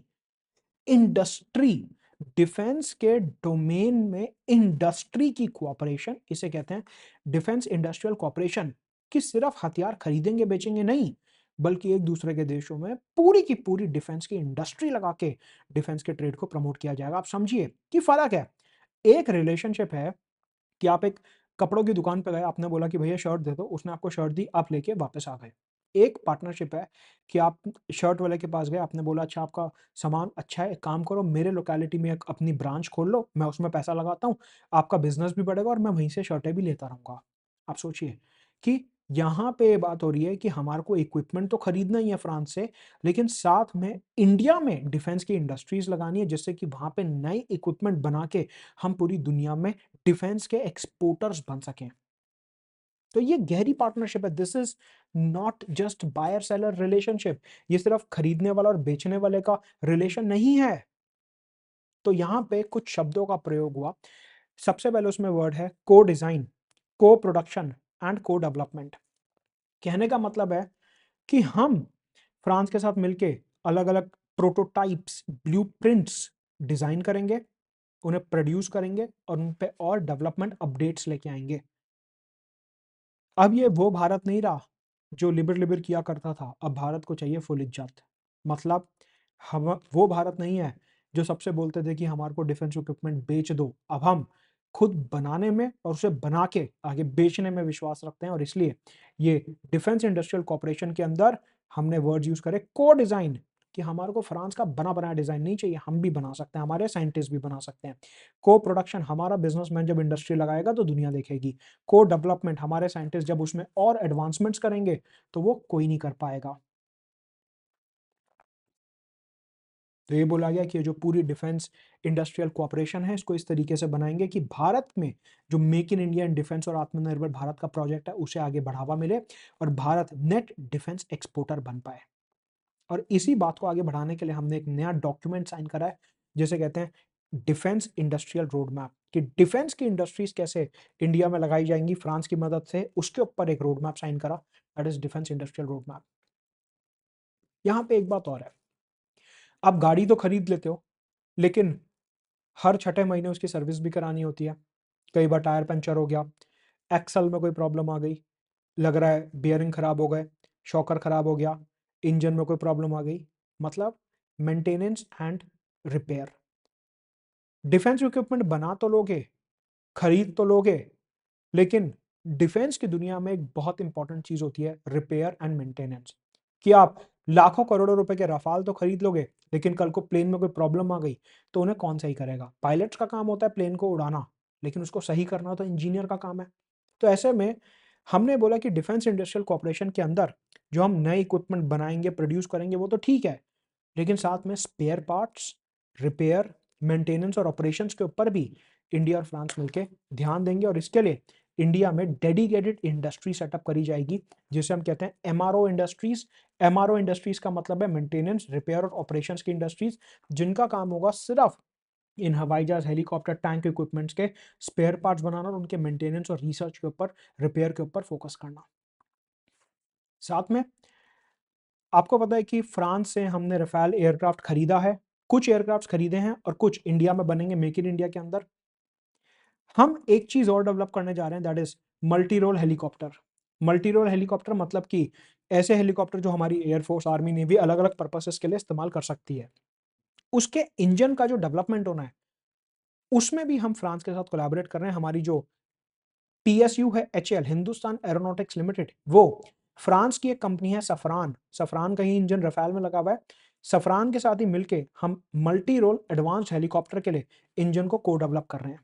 साथ में जो स्कॉर्पियन सबमरीन्स कुछ हमने फ्रांस से खरीदी थी, उनकी डिफेंस मैन्युफैक्चरिंग भी अब इंडिया में ही लगाई जाएगी। तो आप समझिए कि ये जो रिलेशन है ये काफी ज्यादा बदल चुका है। अब हम सिर्फ फ्रांस से सामान खरीदना नहीं चाहते, बल्कि को डेवलपमेंट करना चाहते हैं, साथ में मिलकर सामान बनाना चाहते हैं, और ओवरऑल हम नेट एक्सपोर्टर भी बनना चाहते हैं। अगला पिलर है काउंटर टेरर कॉपरेशन, कि आतंकवादी हमले भारत में भी बहुत हुए हैं। भारत दुनिया का सबसे पहला आतंकवाद का विक्टिम रहा है, और कुछ समय से पिछले फ्रांस में भी जो रेडिकल एक्सट्रीमिज्म है वो काफी ज्यादा इंक्रीज हो रहा है, वहां पे भी कई सारे अटैक्स हो चुके हैं। ऐसे में दोनों देशों ने बोला कि आतंकवाद की कोई जस्टिफिकेशन पॉसिबल नहीं है, there is no justification possible for terrorism.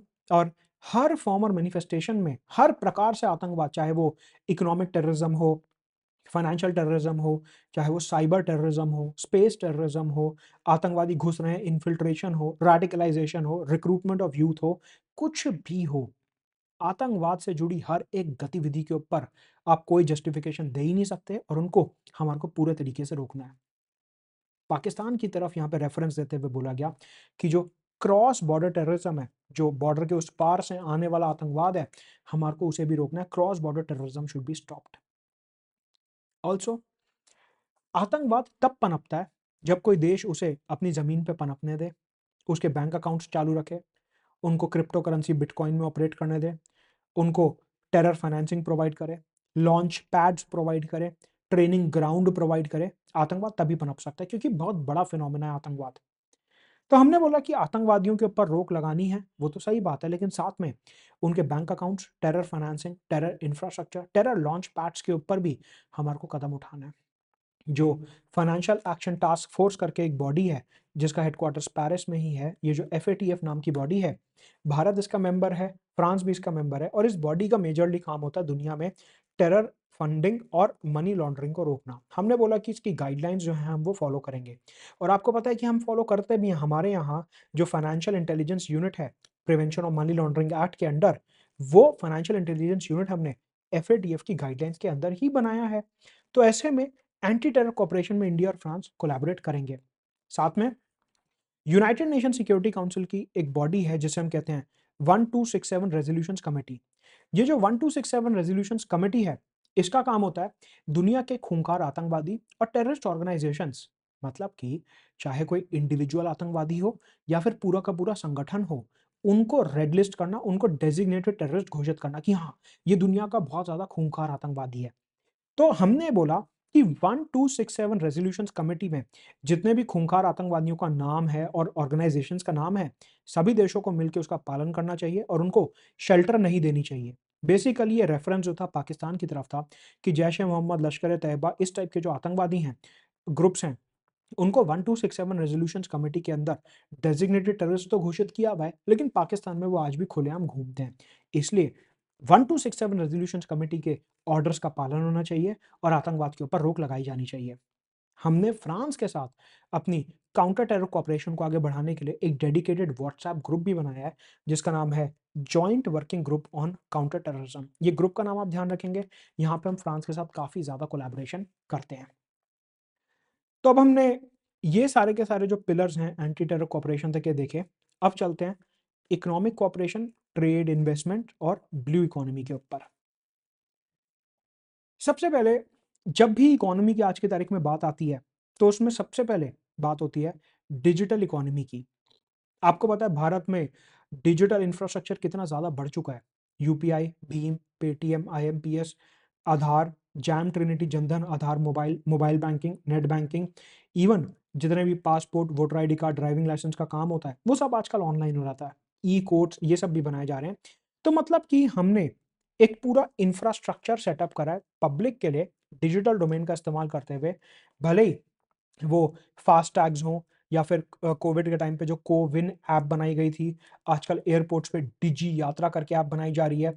IRCTC type companies की ऑनलाइन एप्लीकेशन है जहाँ पे आप ट्रेन की टिकट बुक कर सकते हो। ई वोटर ऐप है। मतलब कि हमने पब्लिक को हर एक सुविधा एप्लीकेशंस, वेबसाइट और इंटरनेट के माध्यम से प्रोवाइड करने की कोशिश करी है। इसके लिए एक टर्म यूज़ होता है डिप्लोमेसी में जिसका नाम है डिजिटल पब्लिक इंफ्रास्ट्रक्चर। ये जो वर्ड है, ये कोई रैंडम वर्ड नहीं है, ये बहुत इंपॉर्टेंट वर्ड है। इसके ऊपर आपको मेंस में डेडिकेटेड आंसर मिल सकता है और साथ में इंटरव्यू में भी आप इस टर्म का इस्तेमाल कर सकते हो कि ये जो अलग-अलग एप्लीकेशंस और गवर्नेंस स्ट्रक्चर सेटअप किए जा रहे हैं इंटरनेट का प्रयोग करके, इन्हें हम डिजिटल पब्लिक इंफ्रास्ट्रक्चर बोलते हैं। फ्रांस ने हमें बोला कि सर आपने ये जो एप्लीकेशंस और ये पूरे इंटरफेस तैयार करे हैं, ये बहुत ही गज़ब के हैं। मतलब कि हमने भी इतनी ज़्यादा डिजिटाइज़ेशन अभी तक नहीं करी है और आप अपना जो डिजिटल इकोनॉमी का एक्सपीरियंस है, वो आप हमारे साथ शेयर करिए। 2023 में जब भारत में जी20 समिट हुआ था, हमने उस टाइम पे एक ग्रुप बनाया जिसका नाम है वन फ्यूचर अलायंस। बहुत इंपॉर्टेंट ग्रुप है, प्रीलिम्स में आपको देखने को मिल सकता है इससे रिलेटेड क्वेश्चन। मैं अभी आपको यहाँ पे एक्सप्लेन कर रहा हूँ कि ये क्या है। ये जो वन फ्यूचर अलायंस है, ये भारत ने एक ग्रुप बनाया है अपने डिजिटल इंफ्रास्ट्रक्चर को शेयर करने के लिए। हमारा जो एप्लीकेशंस की कोडिंग है, प्रोग्राम्स हैं, सॉफ्टवेयर्स हैं, वो हम दूसरे देशों के साथ शेयर कर पाएँ और उनका भी इससे भला हो, इस नियत के साथ हमने वन फ्यूचर अलायंस बनाया है।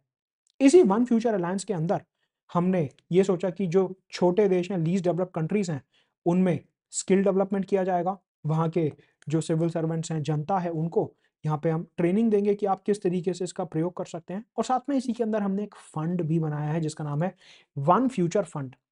वन फ्यूचर फंड इससे क्या होगा कि किसी देश के पास एप्लीकेशंस डेवलप करने के पैसे नहीं हैं, साइबर सिक्योरिटी के पैसे नहीं हैं, आर्टिफिशियल इंटेलिजेंस के पैसे नहीं हैं, तो हम वन फ्यूचर फंड में से उनको ये पैसा देंगे और उनकी डिजिटल पब्लिक इंफ्रास्ट्रक्चर बनाने में मदद करेंगे। तो अब आप ये समझिए कि भारत अभी तक 3 मेजर ग्रुप्स का चैंपियन बन चुका है दुनिया में। एक international solar alliance, solar power को प्रमोट करने के लिए आपको पता है कि उसकी शुरुआत प्रधानमंत्री नरेंद्र मोदी ने ही करी थी। दूसरा 2019 में coalition for disaster resilient infrastructure जहां पे डिजास्टर से इंफ्रास्ट्रक्चर को बचाने के लिए मुहिम चालू की गई है, वो दूसरा ग्रुप था। और वन फ्यूचर अलायंस और वन फ्यूचर फंड तीसरा इनिशिएटिव है ग्लोबल लेवल पे जो प्रधानमंत्री नरेंद्र मोदी ने उठाया है अपने ओवरऑल मल्टीलेटरल कोऑपरेशन को आगे बढ़ाने के लिए। तो फ्रांस ने बोला कि आपका जो डिजिटल पब्लिक इंफ्रास्ट्रक्चर है और ये पूरा डिजिटाइजेशन है, एप्लीकेशंस हैं, इनमें आप हमारी मदद करिए। तो बेसिकली क्या होता है कि ये जो एप्लीकेशंस होती हैं इनका स्टैक होता है। स्टैक मतलब आप ऐसे समझिए कि एक के ऊपर एक के ऊपर एक के ऊपर एक कोड्स रखे हुए हैं, सॉफ्टवेयर रखा हुआ है। टेक्निकलिटीज़ में जाने की ज़रूरत नहीं है। आप बस ये समझिए कि स्टैक का मतलब एक ऐसा है जैसे किताबों का स्टैक होता है, एक के ऊपर एक के ऊपर एक किताब रखी हुई है। वैसे ही स्टैक का मतलब यहाँ पे ये है कि कोड्स, सॉफ्टवेयर्स, उनकी प्रोग्रामिंग वगैरह ये सब। हमने फ्रांस को बोला कि जिस तरीके से हमने अपना आधार और ये सब डेवलप करा है, हम आपको भी मदद करेंगे, आपका फ्रांस जीओवी स्टैक एस्टैब्लिश करने में, कि आप भी सारा काम डिजिटाइजेशन के माध्यम से कर पाएँ और अपना पब्लिक इंफ्रास्ट्रक्चर एस्टैब्लिश कर पाएँ। ये था डिजिटाइजेशन, यूपीआई पेमेंट्स और कैसे हम फ्रांस की डिजिटाइजेशन में मदद करेंगे और दोनों देश मिलके वन फ्यूचर अलायंस में भी कोलैबोरेट कर रहे हैं। इसके बाद बात आती है ट्रांसपोर्टेशन, मोबिलिटी, व्हीकल्स इन सब की। इंडिया और फ्रांस ने एक इनिशिएटिव लॉन्च करा है जिसका नाम है इंफ्रास्ट्रक्चर। मतलब ये इन का मतलब है इंडिया, फ्रा का मतलब है फ्रांस और स्ट्रक्चर मतलब मोबिलिटी स्ट्रक्चर्स। इंफ्रास्ट्रक्चर देखिए ध्यान से देखना, मैंने यहाँ पे आई कैपिटल लिखा है, एफ कैपिटल लिखा है और एस कैपिटल लिखा है, आपको भी ऐसे ही लिखना है ये इंफ्रास्ट्रक्चर। ठीक है, इसका काम है पूरी जो बेस्ट टेक्नोलॉजीज हैं उनका यूज करके इंडिया और फ्रांस में मोबिलिटी और अपना व्हीकल्स जो हैं उनका डेवलपमेंट किया जा सके। लेकिन उनका डेवलपमेंट इस तरीके से करना है कि वहाँ पे लो कार्बन ट्रांजिशंस हो सकें, कि अभी के जो व्हीकल्स हैं जो इतना ज़्यादा पेट्रोल डीजल के ऊपर चलते हैं, उनको कम किया जा सके और ई व्हीकल्स और ये सब सोलर पावर्ड व्हीकल्स इनको हम आगे बढ़ा सकें। इस तरीके से अपना इंफ्रास्ट्रक्चर सेट करना है कि महिलाओं का और यूथ का मोबिलिटी जो है वो आसान होना चाहिए। ट्रेड के डोमेन में हमने कहा कि इंडिया यूरोपियन यूनियन का जो फ्री ट्रेड एग्रीमेंट चल रहा है उसके नेगोशिएशंस को हमारे को फास्ट ट्रैक करने की जरूरत है। बेसिकली कई सालों से इंडिया यूरोपियन यूनियन का फ्री ट्रेड एग्रीमेंट के ऊपर डिस्कशन चालू है और वो अभी तक साइन नहीं हुआ है। तो हम दोनों देशों ने बोला कि ये जल्द से जल्द काम हो जाना चाहिए। ओवरऑल जो हमारा ट्रेड और इन्वेस्टमेंट है फ्रांस के साथ, वो इंक्रीज हो रहा है। ऐसे में हमने एक मैकेनिज्म सेट करा है जिसका नाम है फास्ट ट्रैक मैकेनिज्म। ये मैकेनिज्म का नाम है। इस मैकेनिज्म के अंदर एक डेडिकेटेड डेस्क बनाया जाएगा जहां पे बोला जाएगा कि इंडिया और फ्रांस से आने वाले कोई भी इन्वेस्टमेंट्स हैं उनको फटाफट से अप्रूवल देना है। तो फास्ट ट्रैक मैकेनिज्म से इंडिया की फ्रांस में और फ्रांस की इंडिया में इन्वेस्टमेंट्स को प्रमोट करने की बात हुई है। और अगर कोई भी इशू आता है, कोई भी प्रॉब्लम आती है, तो उनको जल्द से जल्द रिजॉल्व किया जाएगा। साथ में अभी तक जो हमने बात करी थी रफाल की, स्कॉर्पियन की, मल्टी रोल हेलीकॉप्टर्स की, वो सब था डिफेंस का डोमेन। लेकिन अभी टाटा ग्रुप ने फ्रांस की एक कंपनी के साथ एक अग्रीमेंट साइन करा है जहां पे सिविलियन पर्पस के लिए जो हेलीकॉप्टर्स यूज होते हैं उनको मैन्युफैक्चर इंडिया में किया जाएगा। आपको पता है कि अलग अलग पिलग्रिमेज पर्पस के लिए, टूरिज्म पर्पस के लिए और घूमने के लिए हेलीकॉप्टर्स का यूज किया जाता है। तो उन्हें कहते हैं सिविलियन हेलीकॉप्टर, जिसमें आम लोग बैठ के इधर से उधर जा सकते हैं। उनकी मैन्युफैक्चरिंग इंडिया में प्रमोट करने के लिए टाटा ग्रुप ने फ्रांस की कंपनी के साथ अग्रीमेंट साइन करा है। और ये बहुत ही बढ़िया स्टेप है जहां पे हम जो है अब हेलीकॉप्टर की दुनिया में भी एडवांस्ड मैन्युफैक्चरर बनने वाले हैं। तो ये हो गई एक बात। साथ में इंडिया फ्रांस की मदद से एक फैक्ट्री और लगा रहा है और वो है एयरक्राफ्ट के पार्ट्स को लेके। एयरक्राफ्ट के अंदर कई सारे स्पेयर पार्ट्स यूज होते हैं। हमने देखा कि डिफेंस के डोमेन में जो इक्विपमेंट है उनके स्पेयर पार्ट्स की फैक्ट्री तो इंडिया में लगेगी, MRO factories, maintenance repair and operations factories, वो डिफेंस के डोमेन की हो गई। यहाँ पे हम बात कर रहे हैं सिविलियन पर्पस के लिए कि जो विस्तारा, इंडिगो, गो एयर वगैरह के प्लेन्स होते हैं उनके स्पेयर पार्ट्स की जो फैक्ट्री है वो इंडिया में लगाई जाएगी। हमारे प्लेन्स उन स्पेयर पार्ट्स को यूज कर पाएंगे और साथ में फ्रांस की एडवांस टेक्नोलॉजी के सपोर्ट से हम उन स्पेयर पार्ट्स को पूरी दुनिया में भी एक्सपोर्ट कर पाएंगे। तो आप देखिए कि सिविल एविएशन के डोमेन में काफी ज्यादा कोलैबोरेशन हो रहा है, including civilian helicopters and civilian aircrafts also. Aircraft में जो एविएशन टरबाइन फ्यूल, एटीएफ जिसे कहते हैं, वो यूज होता है, वो काफी ज्यादा कार्बन जनरेट करता है। भारत और फ्रांस दोनों ही जो कार्बन एमिशन है उनको कम करना चाहते हैं। और ऐसे में हमने बोला कि हम सस्टेनेबल एविएशन फ्यूल को प्रमोट करेंगे इंटरनेशनल फ्लाइट्स के लिए, जिससे कि कार्बन एमिशंस प्लेन से निकलने वाले कम हो सकें। तो नाम क्या है? Sustainable aviation fuel. Also railways के डोमेन में भी हम कोलैबोरेशन प्रमोट करेंगे। तो इंफ्रास्ट्रक्चर में ओवरऑल मोबिलिटी की बात हो रही थी और ग्रीन ट्रांसपोर्टेशन की बात हो रही थी। यहाँ पे हम बात कर रहे हैं सिविल एविएशन की और रेलवेज की। इसी के साथ अभी तक जो हमने बात करी वो बात करी अबाउट बायलेटरल इकोनॉमिक रिलेशन कि इंडिया फ्रांस, फ्रांस इंडिया कैसे इन्वेस्टमेंट, ट्रेड, मैन्युफैक्चरिंग को आगे बढ़ावा दे सकते हैं। अब थोड़ी सी बात करते हैं ग्लोबल फाइनेंस की। बेसिकली एक ग्रुप है जिसका नाम इमानुएल मैक्रोन ने लिया, जिसे कहते हैं पेरिस क्लब। ये एक इनफॉर्मल ग्रुप है, कोई ट्रीटी अग्रीमेंट इसका नहीं है। और इस पेरिस क्लब में 22 कंट्रीज हैं। कौन सी कंट्रीज हैं? ऐसी कंट्रीज हैं जो दुनिया के छोटे देशों को उधारी में पैसा देते हैं। बेसिकली बड़े और रईस देश ऑस्ट्रेलिया, ऑस्ट्रिया, इटली, जर्मनी जैसे देश इस पेरिस क्लब का पार्ट है। उनका ये काम होता है कि पूरी दुनिया में जो अलग अलग अफ्रीका, आसियान और ये आइलैंड देशों को जो इन्होंने उधारी में पैसा दे रखा है, उनको अगर कोई भी पेमेंट रिलेटेड प्रॉब्लम आती है, डिजास्टर आ गया, कोविड आ गया, उनको पैसा वापस लौटाने में प्रॉब्लम आ रही है, तो ये पेरिस क्लब जो है ऐसे छोटे देशों की मदद करता है कि ठीक है, आपको पैसा लौटाने में प्रॉब्लम आ रही है, कोई नहीं, हम इसके टर्म्स चेंज कर देते हैं, ब्याज चेंज कर देते हैं, आपकी तरफ से हम पैसा दे देते हैं। तो इस तरीके से छोटे देशों को जो उधारी में पैसा दिया जाता है उनकी प्रॉब्लम को सॉल्व करने के लिए ये ग्रुप बनाया गया पेरिस क्लब। साथ में भारत जो है वो भी कई सारे देशों को लोन में पैसा देता है, जैसे श्रीलंका, मालदीव्स, बांग्लादेश, नेपाल। इन सबको हमने लोन में अलग अलग प्रकार से पैसा दे रखा है। तो हमने बोला कि इंडिया और पेरिस क्लब के 22 देश कोलैबोरेट करेंगे कि ये जो देशों को पैसा दिया जाता है इसको किस तरीके से प्रोटेक्ट किया जा सके, और साथ में अगर कल को इनको जरूरत पड़ती है छोटे देशों को, तो हम इनकी सहायता किस प्रकार से कर सकते हैं। तो ग्लोबल डेट रीस्ट्रक्चरिंग में और ग्लोबल फाइनेंसिंग में इंडिया और फ्रांस पेरिस क्लब के माध्यम से कोलैबोरेट करेंगे। ध्यान रहे कि इंडिया जो है वो पेरिस क्लब का पार्ट नहीं है, इसमें 22 देश हैं, मोस्टली यूरोप और अमेरिका के। साथ में हमने एक फंड बनाया है फ्रांस के साथ जिसे कहते हैं Indo Pacific triangular development cooperation fund. ये फंड हमने फ्रांस के साथ बनाया है।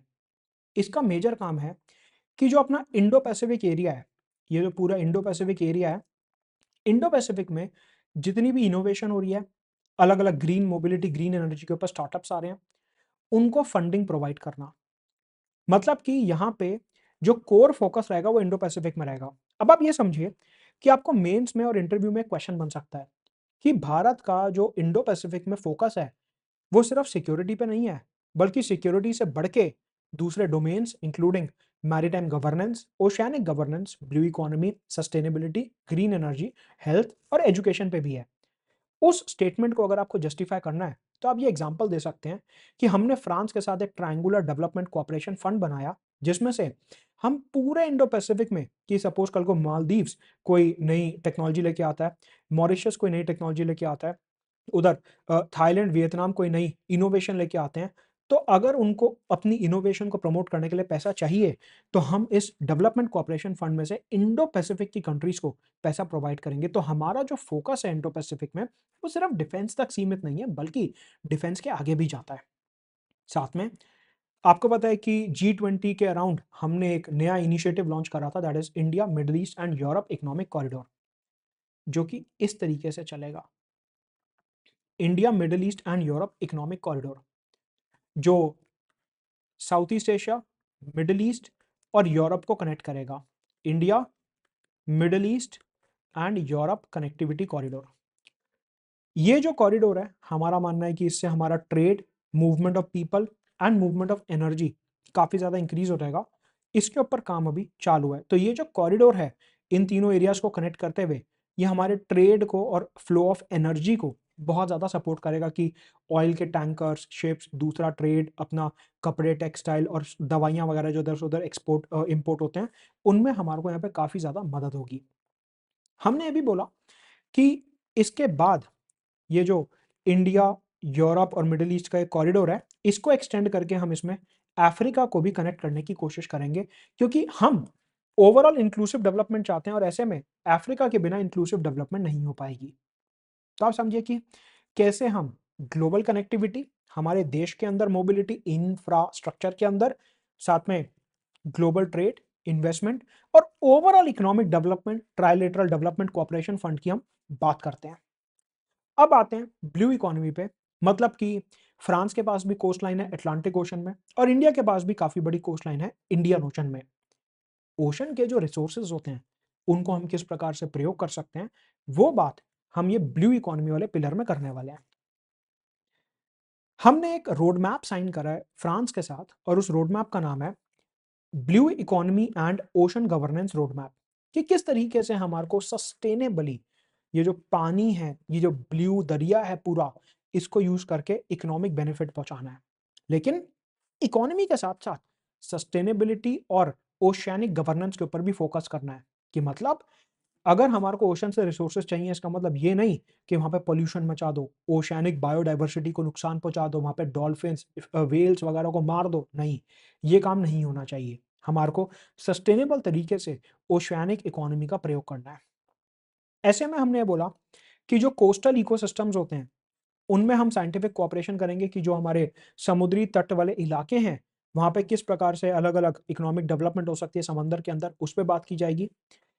समंदर में कार्बन को किस तरीके से कम किया जा सकता है, जो अलग अलग शिप्स घूमते हैं, बोट्स घूमते हैं, इनमें से निकलने वाला पोल्यूशन समंदर में काफी ज्यादा कार्बन स्प्रेड करता है, उसको किस तरीके से कम किया जा सकता है। ओवरऑल फिशरीज को कैसे प्रमोट कर सकते हैं, एंड कोस्टल एरियाज में जो आजकल साइक्लोन, सुनामी, इतना ज्यादा रिस्क रहता है, तो हम रेजिलियंट इंफ्रास्ट्रक्चर कैसे डेवलप कर सकते हैं। ये सारी की सारी बातें हम इस road map on blue economy and ocean governance के अंडर करते हैं। साथ में हमारे जो यूथ है, उनको ओशन की स्टडीज में एजुकेशन और ट्रेनिंग देने के लिए कि किस तरीके से ओशन का इस्तेमाल किया जा सकता है, हमने एक सेंटर ऑफ एक्सीलेंस भी सेटअप करा है, जहां पे इंडिया और फ्रांस के स्टूडेंट्स जो हैं, वो ब्लू इकोनॉमी के बारे में आके स्किल डेवलपमेंट और पढ़ाई करते हैं। तो ओवरऑल जो ब्लू इकोनॉमी का ऑब्जेक्टिव है कि हमारे को इकोनॉमिक डेवलपमेंट तो करनी है, लेकिन साथ में सस्टेनेबली करनी है। So we have to promote sustainable use of oceans. अगला पिलर है साइंस एंड टेक्नोलॉजी। सबसे पहले यहां पे बात की गई आर्टिफिशियल इंटेलिजेंस के बारे में। तो बेसिकली बात ये हुई कि आर्टिफिशियल इंटेलिजेंस जो है उसके फायदे भी हैं, तो उसमें कई थ्रेड्स भी हैं, जैसे कि डीप फेक हो गया, साइबर क्राइम्स हो गए। इस तरीके से आर्टिफिशियल इंटेलिजेंस का गलत प्रयोग भी किया जा रहा है। तो दोनों ही देशों ने यहाँ पे बोला कि हमारे को सबसे पहले एक सेफ, सिक्योर और ट्रस्टवर्दी आर्टिफिशियल इंटेलिजेंस का इंफ्रास्ट्रक्चर सेट करना है और उसके रेगुलेशंस के ऊपर काम करना है। मतलब बेसिकली हमारे को मिलके एक रिस्पॉन्सिबल आर्टिफिशियल इंटेलिजेंस डेवलप करनी है। बेसिकली ऐसी आर्टिफिशियल इंटेलिजेंस कि अगर कुछ गलत काम हो रहा है तो हम रोक पाएँ और उससे क्राइम्स वगैरह ना हो। तो हमने एक समिट 2023 में इंडिया में ही ऑर्गेनाइज किया गया था, that is global partnership on AI summit. इसके तहत भी इंडिया और फ्रांस ने इन्हीं मुद्दों के ऊपर कोलैबोरेशन करा था कि कैसे आर्टिफिशियल इंटेलिजेंस का हम सदुपयोग कर सकते हैं, रेगुलेट कर सकते हैं, गवर्नेंस के रूल्स बना सकते हैं, नए कानून ला सकते हैं और उससे होने वाले क्राइम्स को रोक सकते हैं। आर्टिफिशियल इंटेलिजेंस के अंदर हमारा 3 मेजर एरियाज़ के ऊपर बहुत ज़्यादा फोकस रहेगा और वो हैं एग्रीकल्चर, हेल्थ और क्लाइमेट चेंज। इन तीनों में एआई का किस तरीके से इस्तेमाल होगा, वो इंडिया और फ्रांस एक्सप्लोर करेंगे। साथ में हमने एक नया सेंटर सेटअप करा है, that is India France centre for promotion of advance research. Basic technology नहीं, बल्कि जो एडवांस्ड टेक्नोलॉजीज़ होती हैं, क्रिटिकल टेक्नोलॉजीज़, उनमें रिसर्च के लिए ये इंडिया और फ्रांस का एक सेंटर है। तो इसमें एक्स्ट्रा फंडिंग प्रोवाइड करने की बात की गई। इसी के साथ आपको पता है कि इंडिया और फ्रांस ने सोलर एनर्जी के लिए एक ग्रुप सेटअप किया था पेरिस क्लाइमेट डील के समय पे, that is international solar alliance, कि पूरी दुनिया में हमारे को लो कार्बन एमिशन वाली टेक्नोलॉजी इस्तेमाल करनी है और हमारे को लो कार्बन एनर्जी मिक्स बनाना है। मतलब कि ऐसी एनर्जी का प्रयोग करना है जिसमें कार्बन एमिशन बहुत कम हो। सोलर एनर्जी से बेहतर इसमें और क्या हो सकता है। तो इंटरनेशनल सोलर अलायंस के अंदर हम छोटे छोटे देशों में सोलर एनर्जी को प्रमोट तो कर ही रहे हैं, लेकिन उसी के साथ हमने एक नया इनिशिएटिव भी लॉन्च करा है, that is star C program. Star C program के अंदर जो छोटे-छोटे देश होते हैं, उनके लोगों को स्किल डेवलपमेंट और ट्रेनिंग दी जाती है कि किस तरीके से सोलर एनर्जी का प्रयोग किया जा सकता है। ओवरऑल सोलर एनर्जी को प्रमोट करने के लिए जो आपको स्किल्स चाहिए, जो आपको ट्रेनिंग चाहिए, वो स्टार सी प्रोग्राम के अंदर दी जाती है। ये स्टार सी प्रोग्राम जो है, इंटरनेशनल सोलर अलायंस के अंदर ही आता है। इतना ही नहीं, आपको ये लग रहा होगा कि भारत और फ्रांस सिर्फ इंटरनेशनल सोलर अलायंस में ही कोलैबोरेट कर रहे हैं। इससे आगे बढ़ के हमने एक सोलर एकेडमी बना दी पूरी सेनेगाल में। सेनेगाल आपको पता है अफ्रीका का एक देश है। तो सेनेगाल में इंडिया और फ्रांस ने मिलके एक जॉइंट सोलर एकेडमी भी बनाई है, जहाँ पे वहाँ के लोगों को स्किल डेवलपमेंट दिया जाएगा सोलर एनर्जी के डोमेन में। साथ में भारत ने जो 2019 में एक ग्रुप बनाया था, coalition for disaster resilient infrastructure, India और फ्रांस ने बोला कि हम उसके तहत भी कोलैबोरेशन करके ऐसा इंफ्रास्ट्रक्चर बनाने की कोशिश करेंगे जो डिजास्टर से लड़ पाए, मतलब कि डिजास्टर आने पे बर्बाद ना हो, डिजास्टर रेजिलिएंट इंफ्रास्ट्रक्चर। सोलर के अलावा न्यूक्लियर एनर्जी के डोमेन में भी बात हुई। यहाँ पे बहुत ज़्यादा डिटेल्ड बात तो नहीं हुई, लेकिन ये बोला गया कि न्यूक्लियर एनर्जी जो है वो एक प्रकार से क्लीन एनर्जी है और ऐसे में इसका होना ज़रूरी है। आप सिर्फ कोयले के ऊपर, पेट्रोल के ऊपर, डीज़ल के ऊपर रिलाय नहीं कर सकते, आपको न्यूक्लियर एनर्जी भी प्रमोट करनी पड़ेगी। ऐसे में इंडिया और फ्रांस मिलके जैतापुर में एक जैतापुर न्यूक्लियर पावर प्रोजेक्ट बना रहे हैं। वो काफ़ी समय से पेंडिंग चल रहा है। तो दोनों देशों ने बोला कि इसके ऊपर हम बात को फास्ट ट्रैक करके इसको जल्द से जल्द ऑपरेशनल बनाने की कोशिश करेंगे कि जल्द से जल्द ये बिजली देनी शुरू कर सके। फिर आता है स्पेस कोऑपरेशन। हमने यहाँ पे फ्रांस के साथ स्पेस मतलब अपने सैटेलाइट्स वगैरह में एक डायलॉग शुरू करा है, that is strategic space dialogue. ये जो स्ट्रेटेजिक स्पेस डायलॉग है, इसका मेजर काम है कि हम स्पेस कोऑपरेशन को प्रमोट करें और साथ में सैटेलाइट्स को, अलग-अलग पेलोड्स को एस्टैब्लिश करें। पेलोड्स का मतलब कि जो अलग-अलग डिवाइसेस, इक्विपमेंट आप सैटेलाइट के ऊपर लगा के बाहर भेजते हो पीएसएलवी, जीएसएलवी के माध्यम से, उन्हें पेलोड्स बोलते हैं। तो अलग-अलग टाइप के कैमरास, रेडार्स, एक्स-रे मशीन्स, ये सब जो लगाए जाते हैं, ऑल दीज़ आर पेलोड्स। तो हमने ये बोला कि स्पेस के डोमेन में सैटेलाइट मैन्युफैक्चरिंग, पेलोड मैन्युफैक्चरिंग और अलग-अलग जो व्हीकल्स होते हैं, PSLV, GSLV, SLV, cryogenic technology, इस टाइप की जो व्हीकल टेक्नोलॉजीज़ होती हैं, उनमें भी हम कोलैबोरेशन करेंगे। साथ में एक नया डोमेन जो उभर के आ रहा है, दैट इज स्पेस वेपनाइजेशन। दुनिया में आज की तारीख में एक रिस्क ये है कि बड़े-बड़े देश ये कर सकते हैं कि आसमान में अपने हथियार प्लांट कर दिए, चाँद के ऊपर हथियार पहुँचा दिए, सैटेलाइट में हथियार लगा दिए और जब वो किसी देश के ऊपर आए तो उसे ब्लास्ट करवा दिया या फिर ऐसे कुछ अटैक्स करवा दिए। Weaponisation of space. India France ने बोला कि हम स्पेस टेररिज्म को, स्पेस अटैक्स को, स्पेस वॉर्स को रोकना चाहते हैं और इसलिए हमें peaceful use of outer space को प्रमोट करना है और वेपनाइजेशन ऑफ स्पेस प्रिवेंट करना है कि बाहर कोई भी हथियार ना ले जा पाए। साइबर सिक्योरिटी में बहुत ज्यादा बात तो नहीं हुई, सिर्फ इंडिया फ्रांस ने बोला कि हम एक नया डायलॉग शुरू करने जा रहे हैं जिसका नाम है साइबर सिक्योरिटी डायलॉग। ये एक डेडिकेटेड डायलॉग है साइबर सिक्योरिटी के लिए। यहाँ पे बोला कि हम सेफ और स्पेस साइबर स्पेस क्रिएट करना चाहते हैं कि internet hacking, bank account hacking, data leakages ये सब ना हो, और इंडिया फ्रांस उसके लिए पुख्ता टेक्नोलॉजी जो है वो लाने वाले हैं। तो हमने ये सारे पिलर्स देखे और हम ये भी कंप्लीट कर चुके हैं। अब आता है मोस्ट इंपॉर्टेंट पिलर इस लेक्चर का, एनवायरमेंट एंड क्लाइमेट चेंज। यहां पे मैं आपको ये बता दूं कि भारत का फ्रांस के साथ जितना गहरा एनवायरमेंट और क्लाइमेट चेंज रिलेशन है उतना किसी के साथ नहीं है। Climate change, carbon emission, low carbon technologies में जितना हम फ्रांस के साथ कोलैबोरेट करते हैं उतना किसी के साथ नहीं करते। आगे बढ़ने से पहले अगर आप यहाँ तक लेक्चर में पहुंच चुके हैं तो क्लियरली आपको मजा तो आ ही रहा है लेक्चर में, लाइक जरूर करेंगे, चैनल सब्सक्राइब कर लीजिए, बेल नोटिफिकेशन दबा दीजिए। मैं ऐसे वीडियोस रोज लाता हूँ। सीसैट की प्रैक्टिस क्लासेस भी चालू हैं और डिस्क्रिप्शन बॉक्स में टेलीग्राम चैनल का लिंक दिया हुआ है जहाँ पे इस पूरे लेक्चर का आपको पीडीएफ मिल जाएगा। तो खुद से आपको ये नोट्स वगैरह बनाने की जरूरत नहीं है, आप टाइम बचाइए। तो शुरू करते हैं अपना most important pillar, that is environment and climate change. जो हमारा पूरा एनवायरमेंट और क्लाइमेट चेंज का कोऑपरेशन है उसको हम तीन पिलर्स में डिवाइड करते हैं। एक है क्लाइमेट चेंज, मतलब कि जलवायु परिवर्तन, कि दुनिया का टेम्परेचर जो है वो बढ़ता जा रहा है।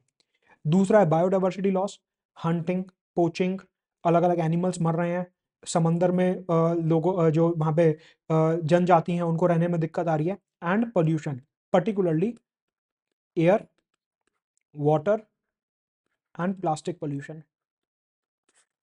तो इस तरीके से हमारा जो एनवायरमेंट और क्लाइमेट चेंज का कोलैबोरेशन है उसको हम तीन पिलर्स में डिवाइड कर सकते हैं। पहला पिलर है अपना क्लाइमेट चेंज।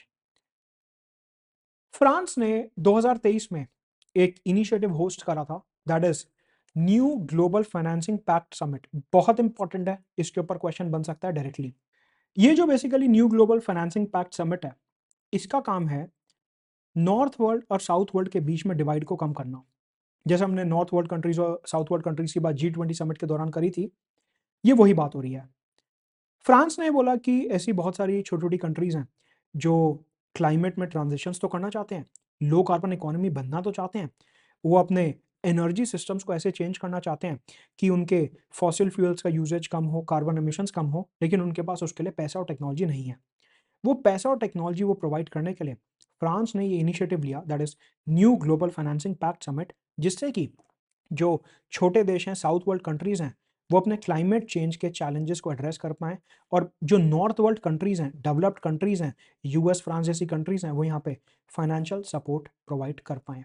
तो इस इनिशिएटिव के अंदर ये बोला गया कि $200 बिलियन का सपोर्ट प्रोवाइड किया जाएगा डेवलपिंग कंट्रीज़ को, जिससे कि वो क्लाइमेट चेंज ट्रांजिशन कर पाएँ और अपनी सस्टेनेबल डेवलपमेंट गोल्स को भी अचीव कर पाएँ। साथ में इसी समिट के दौरान वर्ल्ड बैंक जब पार्टिसिपेट कर रहा था तो उन्होंने बोला कि हम भी जो छोटी कंट्रीज हैं उनको सपोर्ट करना चाहते हैं। ये जो $200 बिलियन दिया जा रहा है क्लाइमेट ट्रांजिशन के लिए, इसी के साथ हम ये बोलते हैं कि अगर कोई भी छोटे देश में कोई डिजास्टर आता है, अर्थक्वेक, सुनामी, साइक्लोन या ऐसा कुछ आता है और वहाँ पे अगर मैसिव डिस्ट्रक्शन होती है, तो हम उनके डेट की रीस्ट्रक्चरिंग कर देंगे और उनको इमीडिएटली पैसे के लिए फोर्स नहीं किया जाएगा। साथ में इसी समिट में बोला गया कि सेनेगाल नाम की जो देश जहाँ पे हम अपनी सोलर एकेडमी सेटअप कर रहे हैं, वहीं पे एक जस्ट एनर्जी ट्रांजिशन पार्टनरशिप लाई जाएगी कि सेनेगाल को एक मॉडल कंट्री की तरह डेवलप किया जाएगा अफ्रीका में, जिससे कि बाकी देश उसे देख के लो कार्बन एमिशन की तरफ बढ़ पाएँ। साथ में ज़ाम्बिया के लिए भी डेट रीस्ट्रक्चरिंग की जाएगी। तो ये new global financing pact summit था। यहाँ पे क्लाइमेट चेंज को लेके काफ़ी ज़्यादा बात हुई। तो ये जो पर्टिकुलर इनिशिएटिव है, ये फ्रांस ने लिया था और इसका नाम प्रधानमंत्री नरेंद्र मोदी ने लिया था, ये बोलते हुए कि फ्रांस ने जो काम करा है बहुत अच्छा काम करा है। इसलिए मैंने आपको इसके नोट्स प्रोवाइड कर दिए यहाँ पे कि आपका प्रीलिम्स मेंस में कोई भी क्वेश्चन छूटना नहीं चाहिए। स्पेसिफिकली इंडिया फ्रांस इसमें डायरेक्टली इन्वॉल्व नहीं है। फ्रांस ने बोला है कि आप आ जाओ इसमें, प्रधानमंत्री ने बोला कि हम सोच के बताएंगे, लेकिन हमने फ्रांस की तारीफ जरूर करी। तो क्योंकि प्रधानमंत्री ने नाम लिया था इसलिए इसको समझना जरूरी है। इसके अलावा फ्रांस में 2023 में एक और समिट हुआ था, that is one planet polar summit. ये दुनिया का पहला ऐसा समिट था जहां पर दुनिया में जो ग्लेशियर्स और पोल्स हैं, north pole, south pole, Arctic और एंटार्कटिक, इनके बारे में बात करी गई। अभी तक बेसिकली जितने भी समिट्स हुए हैं वो air pollution, water pollution, biodiversity loss, इन सब के बारे में हुए हैं। दुनिया का पहला ऐसा समिट हुआ जहाँ पे स्पेसिफिकली बात करी गई सिर्फ और सिर्फ ग्लेशियर्स की, जैसे हमारा सियाचिन ग्लेशियर है, और उसके अलावा दुनिया के जो पोल्स हैं, north pole, south pole, Arctic, Antarctic, उनकी बात यहाँ पे करी गई। तो ये बोला गया कि हमारे को इस पर्टिकुलर समिट के अंडर जो हमारा क्रायोस्फीयर है, क्रायोस्फीयर का मतलब जहाँ पे पूरा बर्फीला एरिया है, उनको और उनकी बायोडायवर्सिटी, पोलर बियर, पेंगुइन वगैरह, इनको हमारे को प्रिजर्व और प्रोटेक्ट करना है। इसमें 40 कंट्रीज ने पार्टिसिपेट किया था। अगेन इंडिया ने ये बोला कि ये फ्रांस ने बहुत अच्छा इनिशिएटिव लिया है। तो आप देखिए कि यहाँ पे बेसिकली ये हो रहा है कि फ्रांस जो है वो एनवायरनमेंट का और एनवायरमेंटल कॉजेस का चैंपियन बन के उभर रहा है, और डेवलप्ड कंट्रीज को ही नहीं, साउथ वर्ल्ड की जो डेवलपिंग और लीस्ट डेवलप्ड कंट्रीज हैं, उनको भी टेक्नोलॉजी और पैसे के माध्यम से फ्रांस जो है वो काफ़ी ज़्यादा सपोर्ट कर रहा है। ऐसे में इंडिया के साथ जो उसकी कोलैबोरेशन है एनवायरनमेंट के डोमेन में, वो काफ़ी ज़्यादा बढ़ रही है। इसके अलावा एक कॉन्फ्रेंस है जिसका नाम है यूनाइटेड नेशंस ओशन कॉन्फ्रेंस। इस कॉन्फ्रेंस का काम होता है, ये सिर्फ और सिर्फ ओशन पोल्यूशन, ओशन की जो बायोडायवर्सिटी है, उनके ऊपर फोकस करती है। और इस कॉन्फ्रेंस का काम है कि जो सस्टेनेबल डेवलपमेंट गोल्स में गोल नंबर 14 है, लाइफ अंडर वाटर, उसको अचीव करने में मदद की जाए। तो इंडिया और फ्रांस ने बोला कि इसका जो थर्ड एडिशन फ्रांस में होने वाला है 2025 में, उसमें हम दोनों कोलैबोरेट करेंगे ओशन के डोमेन में। तो आप देखिए कि हम किस प्रकार से क्रायोस्फीयर, उससे पहले अपना पूरा जो समिट हुआ ग्लोबल फाइनेंसिंग का, साथ में ओशन कॉन्फ्रेंस, इन सब एरियाज में हम फ्रांस के साथ कोलैबोरेट कर रहे हैं। इसके बाद बात होती है कॉप 28 जो रिसेंटली दिसंबर में दुबई में हुआ था। यहाँ पे कुछ एनवायरनमेंट की थोड़ी सी बात बताऊंगा जो प्रधानमंत्री और इमैनुअल मैक्रोन ने करी। इधर बेसिकली ये बोला गया कि दुबई में, आपको याद होगा कि जो पेरिस क्लाइमेट डील साइन हुई थी 2015 में, उसके रिगार्डिंग ये बोला गया था कि जो नेशनली डिटरमाइंड कंट्रीब्यूशंस हैं, उसमें जो नेशनली डिटरमाइंड कंट्रीब्यूशंस होते हैं कि हर देश अपने अपने टारगेट्स लेके आता है कि हम क्लाइमेट चेंज को रोकने के लिए क्या करेंगे। तो कॉप 28 दुबई में उसका स्टॉक टेक हुआ। स्टॉक टेक का मतलब होता है कि ये देखा गया कि पूरी दुनिया में जो देशों ने अलग अलग एफर्ट्स करें 2015 से लेके अभी 2024-23 तक, तो उन एफर्ट्स का क्या हमारे को बेनिफिट मिल रहा है, कितना जलवायु परिवर्तन रुका है, क्लाइमेट चेंज कितना रोक पाए हैं, उसे कहते हैं स्टॉक टेक। तो उन्होंने बोला कि ये जो स्टॉक टेक है ये अच्छी एक्सरसाइज है, और साथ में बोला गया कि अब क्या होगा, जो कॉप 29 होगा उसमें इसके रिजल्ट के बेसिस पे कि अभी तक जो इनिशिएटिव्स लिए गए हैं वो कितने अच्छे हैं, कितने खराब हैं, उसके बेसिस पे कंट्रीज जो हैं अपने रिवाइज्ड टारगेट्स लेके आएंगे कि हमें अभी और बेहतर काम करना है। मतलब कि कंट्रीज जो है अपने रिवाइज्ड नेशनली डिटरमाइंड कॉन्ट्रीब्यूशंस लेके आएंगे। बेसिकली कुल मिला के बात क्या है, 2015 में आपने अपने टारगेट्स दिए पेरिस क्लाइमेट डील के अंदर, 2023 में उसकी टेस्टिंग हुई कि वो जो टारगेट्स दिए थे वो कितने इफेक्टिव रहे हैं। अब 2024 में जब दोबारा मिलेंगे तो उसमें अपने टारगेट्स को और बढ़ाएंगे कि हाँ अब हमें और बेहतर काम करना है। तो इंडिया फ्रांस ने बोला कि ये जो स्टॉक टेक हुआ है इसके बाद हम अपने नेशनली डिटरमाइंड कॉन्ट्रीब्यूशंस को और ज्यादा एम्बिशियस बनाएंगे और साथ में उसको मिलके काम करेंगे। ऑल्सो इधर funding for loss and damage की बात की गई कि क्लाइमेट चेंज की वजह से अलग अलग देशों का जो सी लेवल बढ़ रहा है, उनका नुकसान हो रहा है, उनकी धरती उसके अंदर धंसती जा रही है, घर डूबते जा रहे हैं। तो ये जो लॉस एंड डैमेजेस हो रहे हैं अलग अलग क्लाइमेट ट्रिगर्ड डिजास्टर्स की वजह से, उसके लिए फंडिंग प्रोवाइड करेंगे बड़े देश डेवलपिंग कंट्रीज को। साथ में एक और इनिशिएटिव का नाम यहाँ पे लिया गया, that is work program on just transition. Basically यहाँ पे क्या हो रहा है कि जो डेवलप्ड कंट्रीज हैं वो डेवलपिंग कंट्रीज को renewable energy, low carbon energy और लो एमिशन एनर्जी मिक्स की तरफ जाने में मदद करेंगे इन एन इक्विटेबल वे। कि ऐसा नहीं है कि सारा का सारा काम एक ही देश में कर देंगे, हर देश में अलग अलग तरीके से रिन्यूएबल एनर्जी को अडॉप्ट करने में मदद की जाएगी।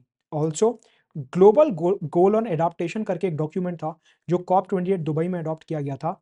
इधर ये बोला गया कि हमारे को ओवरऑल जो क्लाइमेट चेंज की वल्नरेबिलिटीज हैं उनको कम करना है और रेजिलियंस को इंक्रीज करना है।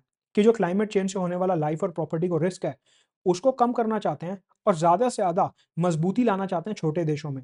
तो mitigation, adaptation, loss and damages और नेशनली डिटरमाइंड कॉन्ट्रीब्यूशंस को लेके इंडिया फ्रांस ने यहाँ पे बात करी कि कैसे हम इन सारे एरियाज में अपने टारगेट्स को और ज्यादा एम्बिशियस बनाएंगे, जिससे कि एनवायरनमेंट में जो चेंज हो रहा है टेम्परेचर का, उसको 2 डिग्री के नीचे ही रखा जाए। साथ में एक दुनिया की बॉडी है जिसका नाम है इंटरनेशनल एनर्जी एजेंसी। ये जो एजेंसी है, इसका काम होता है पूरी दुनिया में रिन्यूएबल एनर्जी और क्लीन एनर्जी को प्रमोट करना। भारत अभी इसका मेंबर नहीं है। फ्रांस के राष्ट्रपति ने बोला कि हम भारत की मेंबरशिप को इस बॉडी में प्रमोट करेंगे। ये बॉडी बेसिकली क्या करती है कि जो प्राइवेट सेक्टर होता है, अलग-अलग बिज़नेसेस होते हैं, अलग-अलग देश होते हैं, उनके साथ मिलके रिन्यूएबल एनर्जी को प्रमोट करने की कोशिश करती है। तो फ्रांस ने बोला कि हम अपनी एनवायरमेंटल कोलैबोरेशन को और ज़्यादा गहरा बनाना चाहते हैं, इसलिए हम इंडिया की इंटरनेशनल एनर्जी एजेंसी की जो मेंबरशिप है, उसको सपोर्ट करते हैं। साथ में एक और ग्रुप है जिसका नाम है मर्काटर ओशन इंटरनेशनल। ये एक ऐसा ग्रुप है जो ओशन को डिजिटाइज कर रहा है। कौन से ओशन में कहाँ पे कौन सी बायोडायवर्सिटी मिलेगी, कितना टेम्परेचर होगा, कितनी सैलिनिटी होगी, कहाँ पे कितना पॉल्यूशन है। मतलब कि दुनिया में जितने भी ओशंस हैं, उनके हर एक पॉइंट, हर एक जगह को ये डिजिटाइज कर रहा है। बेसिकली ये अलग-अलग देशों को और बॉडीज को ओशन रिलेटेड सर्विसेज प्रोवाइड करता है। फ्रांस ने बोला कि इंडिया को इस ग्रुप को भी जॉइन करना चाहिए, जिससे ओशंस के डोमेन में हम और गहरी पार्टनरशिप इंडिया के साथ कर पाएँ। साथ में आपको पता है कि 1992 में ब्राज़ील रियो डी जेनेरियो में एक अर्थ समिट हुआ था। उस अर्थ समिट में 3 मेजर पिलर्स के ऊपर बात हुई थी। एक, convention on biological diversity, United Nations convention to combat desertification, कि जो दुनिया में सूखा आ रहा है, रेगिस्तान बनता जा रहा है, तो वो जो डेजर्टिफिकेशन है, उसको हम किस तरीके से रोक सकते हैं। And United nation framework convention on climate change, कि ये जो अपना यूएनएफसीसीसी और कॉन्फ्रेंस ऑफ पार्टीज हो रहा है, कॉप 28, कॉप 29, यहाँ पे हम कैसे कोलैबोरेट कर सकते हैं। तो इन 3 पिलर्स में रियो डी जेनेरियो के अर्थ समिट 1992 को ध्यान में रखते हुए इंडिया फ्रांस कोलैबोरेट करेंगे।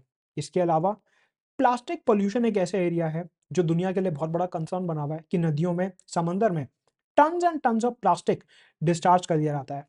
इंडिया और फ्रांस ने बोला कि हम मिलके एक लीगली बाइंडिंग अग्रीमेंट लाना चाहते हैं पूरी दुनिया में, जिससे प्लास्टिक पोल्यूशन को खत्म किया जा सके। आज की तारीख में दुनिया में ऐसा कोई भी अग्रीमेंट नहीं है जो प्लास्टिक पोल्यूशन के खिलाफ लीगली बाइंडिंग हो। तो इंडिया फ्रांस इसके लिए भी यूएनएफसीसीसी में काम करेंगे। ऑल्सो फ्रांस में 2024 में एक समिट होने वाला है, that is buildings and climate global forum. इसका मेजर ऑब्जेक्टिव है कि जो अलग-अलग बड़ी-बड़ी बिल्डिंग्स बनती हैं, उसमें आपको पता है इतनी डस्ट, सीमेंट, रेता, बदरपुर, इतना पॉल्यूशन, इतनी ये अलग-अलग टाइप के टॉक्सिक केमिकल्स वगैरह का इस्तेमाल होता है। इससे हवा और पानी दोनों प्रदूषित होते हैं, उससे वेस्ट भी बहुत ज़्यादा जनरेट होता है। तो बेसिकली हमारे को जो बिल्डिंग बनाने का प्रोसेस है, उसमें भी हमारे को लो कार्बन टेक्नोलॉजीज़ अडॉप्ट करनी है, जिससे कि उसमें कार्बन एमिशन कम हो और हम ग्रीन एनर्जी को प्रमोट कर सकें। ऐसे में 2024 में फ्रांस और यूनाइटेड नेशंस एनवायरनमेंट प्रोग्राम मिलके ये buildings and climate global forum जो है ऑर्गेनाइज करने वाले हैं फ्रांस में। इसमें भी इंडिया और फ्रांस मिलकर कोलैबोरेट करके ऐसे सॉल्यूशंस निकालेंगे कि बिल्डिंग्स को किस तरीके से डीकार्बनाइज किया जाए और ग्रीन बिल्डिंग्स को प्रमोट कर सकते हैं।